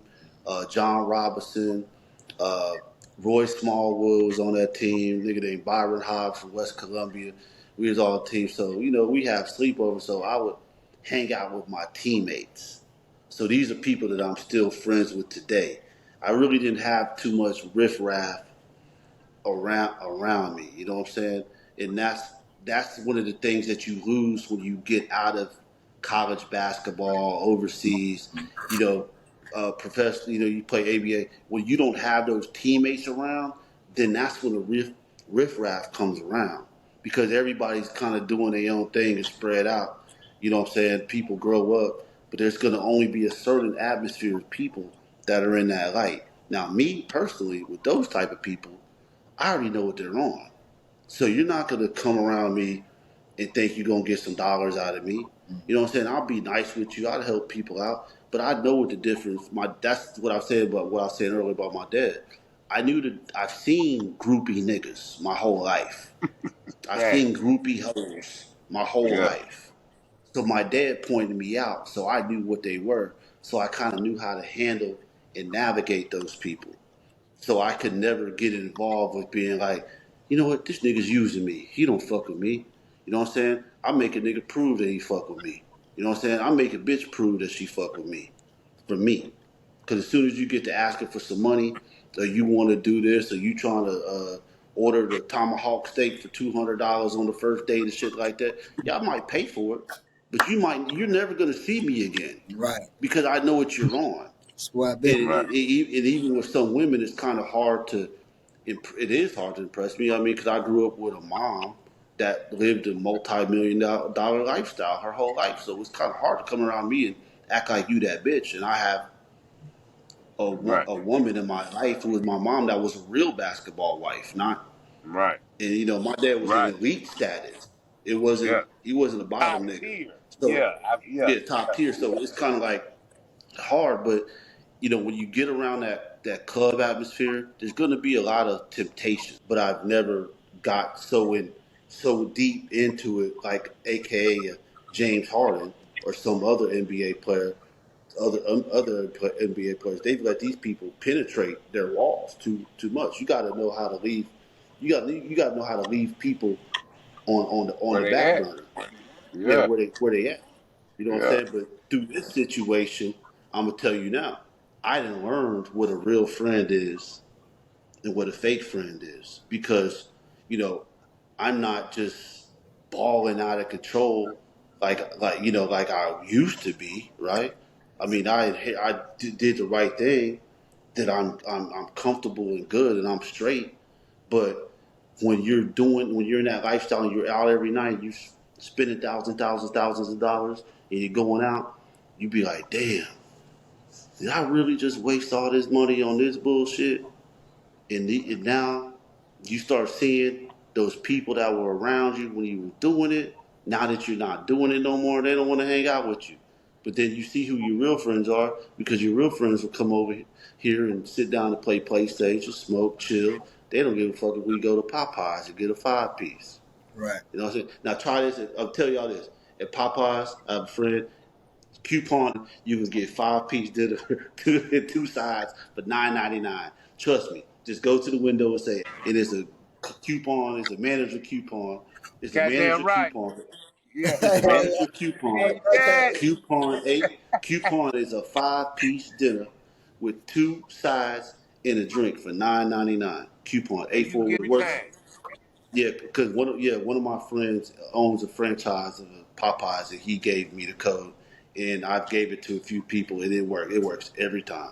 Coupon it. So for all the listeners that are watching the show, get back to Lowe's and Bobby V. They go tell Bobby V. They go tell you that it works. Coupon it. Go spend it. If y'all don't go follow Mo on Instagram and y'all don't subscribe to our YouTube channel, Opinions Podcast, we ain't giving you ass shit, man. You know what That's a I'm saying? fact, Jack. That's a fact, Jack. Hey, You know what I'm Yeah. saying? as we wind down, Mo, first I want to say we really appreciate you for taking time out your busy schedule to come on our platform. And I'm gonna say this sincerely from my heart, and I've been telling Lo this from the beginning. I'm never down with nobody getting jumped or whatever. You get your ass beat, you get your ass beat. But from the jump, man, I don't support that. I don't like that as black people, white people, no matter what race. Man, that's not the way to go. Especially if you don't say this not a street guy, this and that. Man, that's not the way to go. Uh, And I want to say that I want to say I really appreciate y'all letting me come on here. I actually had fun. This is really good for me. It's like a relieving feeling to get things out, to let people to try to get to know me and understand. But I really appreciate the opportunity. I've had a great time, and what I will say is that nobody, violence is never the answer for anything. Domestic violence, physical violence, any emotional, any type of violence isn't right for anything. The people that think that I might have deserved this or whatever, I pray for them every night. Uh, I pray for them every night because those are evil people. I would never wish an aggravated robbery on anybody. I felt like my life was flashed in front of my eyes that day. Uh, it's very hard to deal with because I'm still dealing with it mentally every day. You have dreams about it. You think about it. You get mad. There's all type of emotions everywhere mhm. that happens to people when this happens to them. Uh, but at the same time, I don't want anybody to feel sorry for me. I want people to know that I'm a strong individual. I will not give up. I will not stop. And I'm going to stay on these niggas' asses until that day comes. And trust me, that day is getting close. It's coming. I wish I could tell you guys a lot more than what I've talked to Los off the air about, but I kind of think that it would create some problems. I don't want to have any other issues with the people that count. But I would say this: people don't, not you guys, but people don't have to believe in me. I believe in myself, and the right people believe in me, and they believe my story. They're helping me. Is active. Is not going anywhere, and they're going to see it all the way through. And if people can't understand that, I just want you guys to know that when this airs, it'll be airing, but we will be sitting here again talking about this one day again when it comes to fruition. And I think people are going to be shocked. I think some people are going to have to get throw up buckets together because for the ones that hated on me and thinking that nothing's going to happen and I'm just talking on my ass and things like that, they're going to be sick. And that's the plan, to make them sick. That's the plan to make them realize why you don't give up. You got to think, did did did when people were telling Jay Z he wasn't going to be a great rapper, did he listen to those people? Did Michael Jordan listen to his coach when he called him, cut him? Did my dad listen to people when they told him he wasn't going to be shit or something was going to get done? And I say that to say, always go with your move, follow your dreams, and stay true to yourself. And when you believe, things happen. Uh, and thank God that you're here every day, and I thank God that I'm here every day, and I appreciate you, Lowe's, calling me, man. I'm glad we spoke, and Bobby B, I appreciate you having me on here, and for everybody that's watching, that are Moses Malone's fans. My dad loved the city of Houston. I love the city of Houston. My mother loves the city of Houston. We are from here. And I believe that we need to get some chumps up out of this motherfucker that ain't from here to get Houston being back to where it would be. I'm glad you Because right said that. See, now, that was it's gonna be this my is thing. this, Stop letting these out of town niggas run our city, bruh. But you said yeah, it. You said it though. You said it, bruh. You said a mouthful. Stop yeah. letting We all I we all like. need Look, we we need to all need come to stick together. together. Yeah, we need to come together, fam. Yeah, like yo, my mama, my daddy, my family love this city. Yo, mom and dad, same thing. Man, stop letting people come out here and dictate situations to where you are ruining not only lives like in your circle, not just your enemy. You ruining lives all around you, fam. Like yo, And, the people and I in want to your say circle. this, and I Mhm. want to say this, and this is for Blunt, really. Uh, I didn't choose to get Blunt 35 years. He chose it himself. He had plenty of opportunities, which I'm pretty sure if he's telling people that he still has appeals. He don't have no appeals. He's exhausted all his appeals. It's over with. The only way that Blunt can get out is through me. That's the only way. So whoever's watching, that's the only way he can get out is through me. And I'll say this: I don't want to see Blunt die in jail because that's what it's going to end up happening. I mean, 35 years at 47 years old, you do the math. He's going to have to walk that down 80, 85% on the ag charge. And for you to not be getting taken care of, for your mother to be in a situation that she's in now in jail for aggravated assault, can't get, his commissary's low. Uh, his mom is struggling. I'm pretty sure his kids are struggling. They haven't seen him. You have to ask yourself, City of Houston, and people that are watching, what kind of man are you that you could watch another man sit in jail for you for 35 years and you know that you could have did the right thing to keep that man out of jail. But since you don't want to do the right thing, Mr. James and Miss Molo and Mr. Eric, they will be joining Mr. Blunt. They will be joining him. And I can guarantee you that because they got a lot going on. Mm. And I pray for them still, even though they're enemies of mine. Sometimes they say pray for your enemies, but trust me, they're going to need all the prayers they can get. They really are.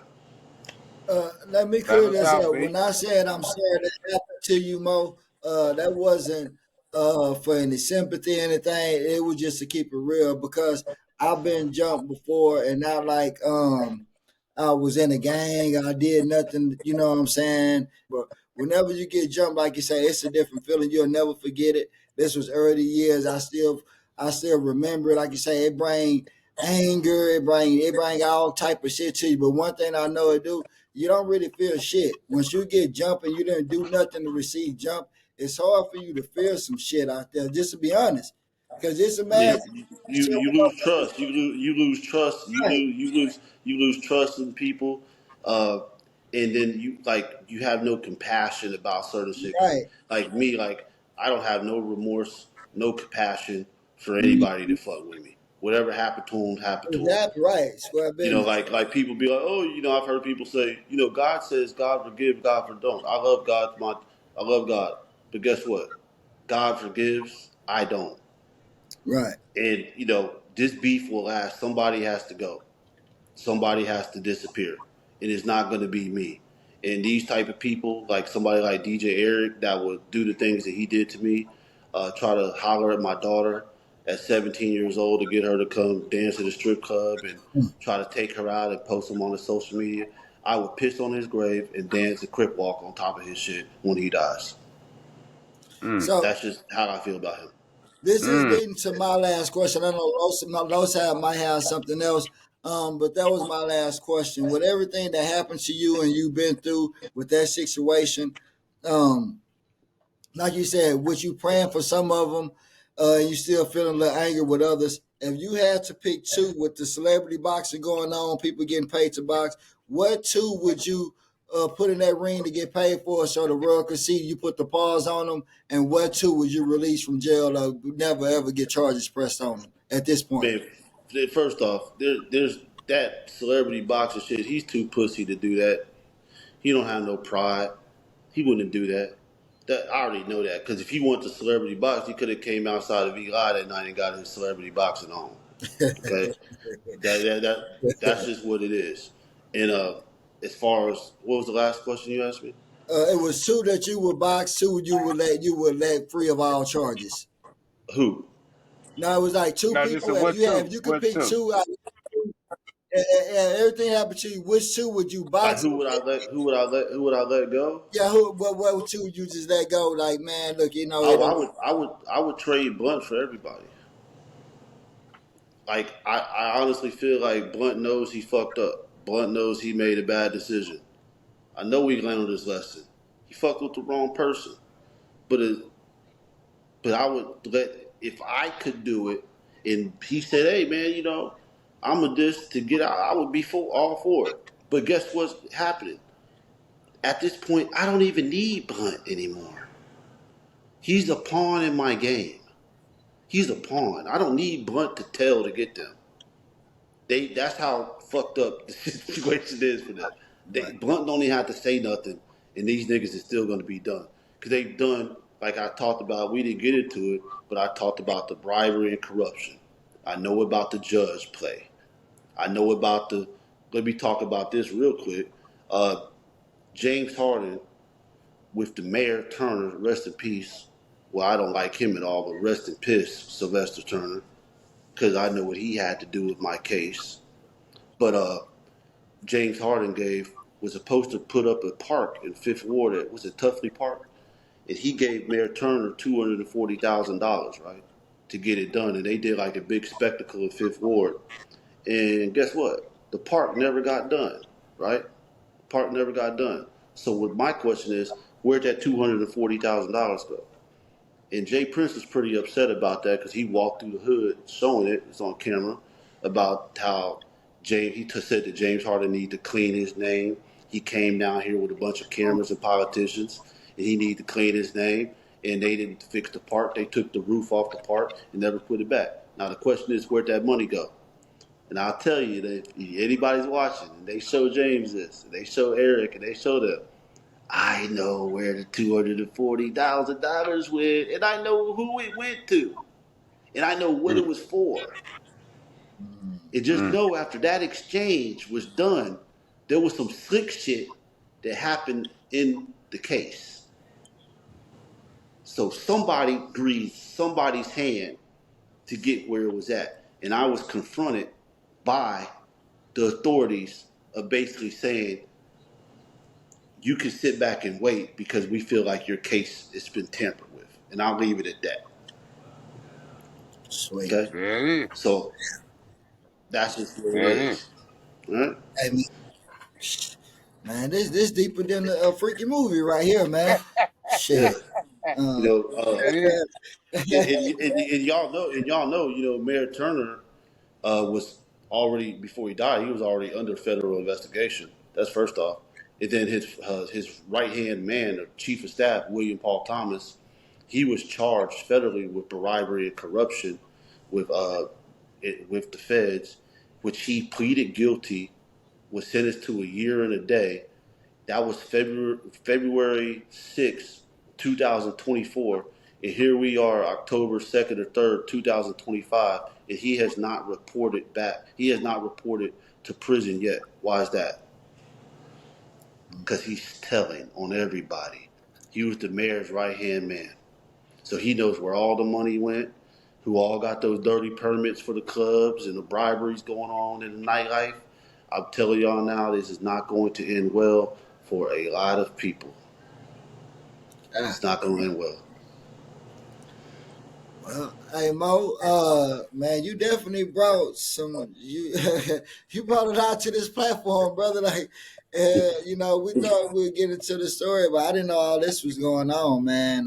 Yeah. William Paul Thomas, man, he was the mayor's right chief of staff. And if anybody Googles him up, they'll see that there was during COVID and all this other stuff, he was taking bribes for restaurants to get permits to their buildings.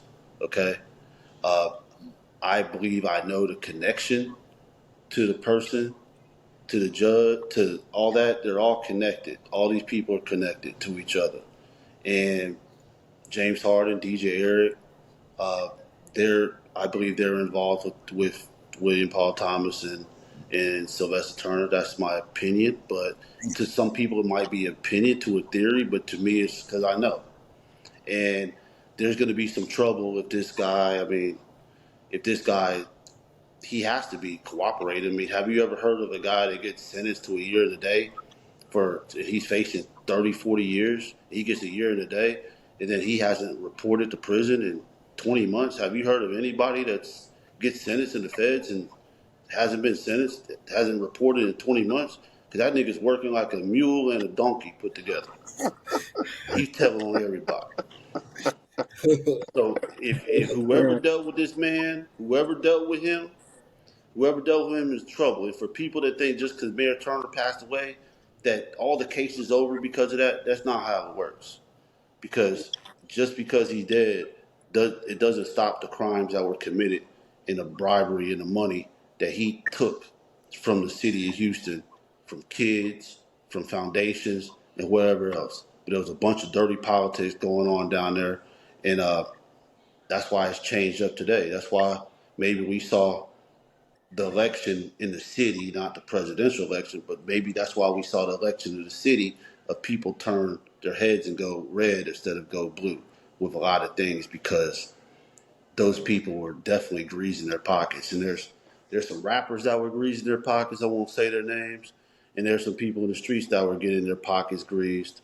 And if you guys pay attention to them, there was a lot of people that were living large when Mayor Turner was in office. And now that he's gone and we have a new mayor, those city contracts ain't coming through like they used to.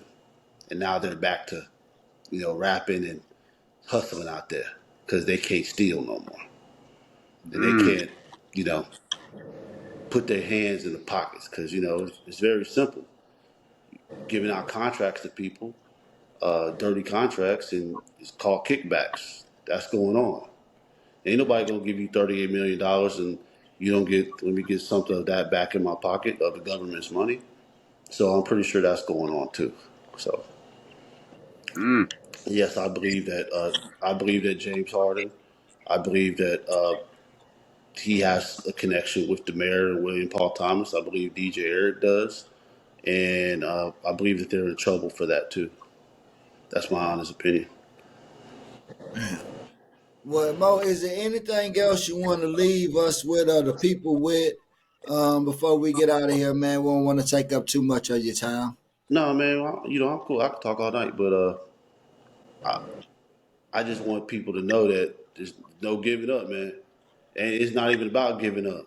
I believe I'm winning right now. Matter of fact, I know I'm winning. It's not a thinking. And just because something is taking time, you got to think.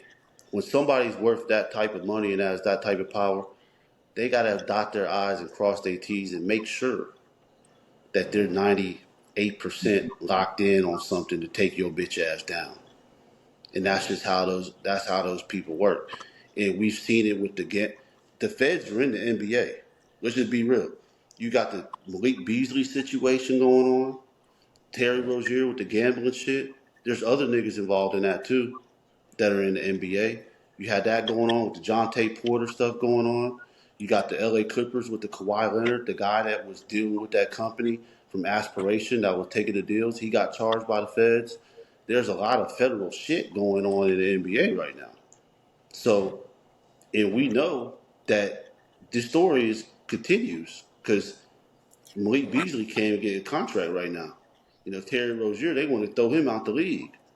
So, and I'm pretty sure those aren't the only two guys that are doing that. Uh, because it's very easy. Like, Los, if I played in NBA and you my boy, you like, shit, Mo, all I need you to do is get under 20 points, 10 rebounds, don't get 10 rebounds, hit 5 threes, don't get 3 fouls, and don't hit more than 5 free throws. I'll put 10,000, you get $90,000 back. That's an easy way to pay your homeboy, right? So best believe if I got a high usage rate, I can do that. But you got to check these. Adam Silver should have never let the gambling in, but there's a lot of players that have gambling problems in the NBA, and that's something that the league has tried to cover up that they should have never.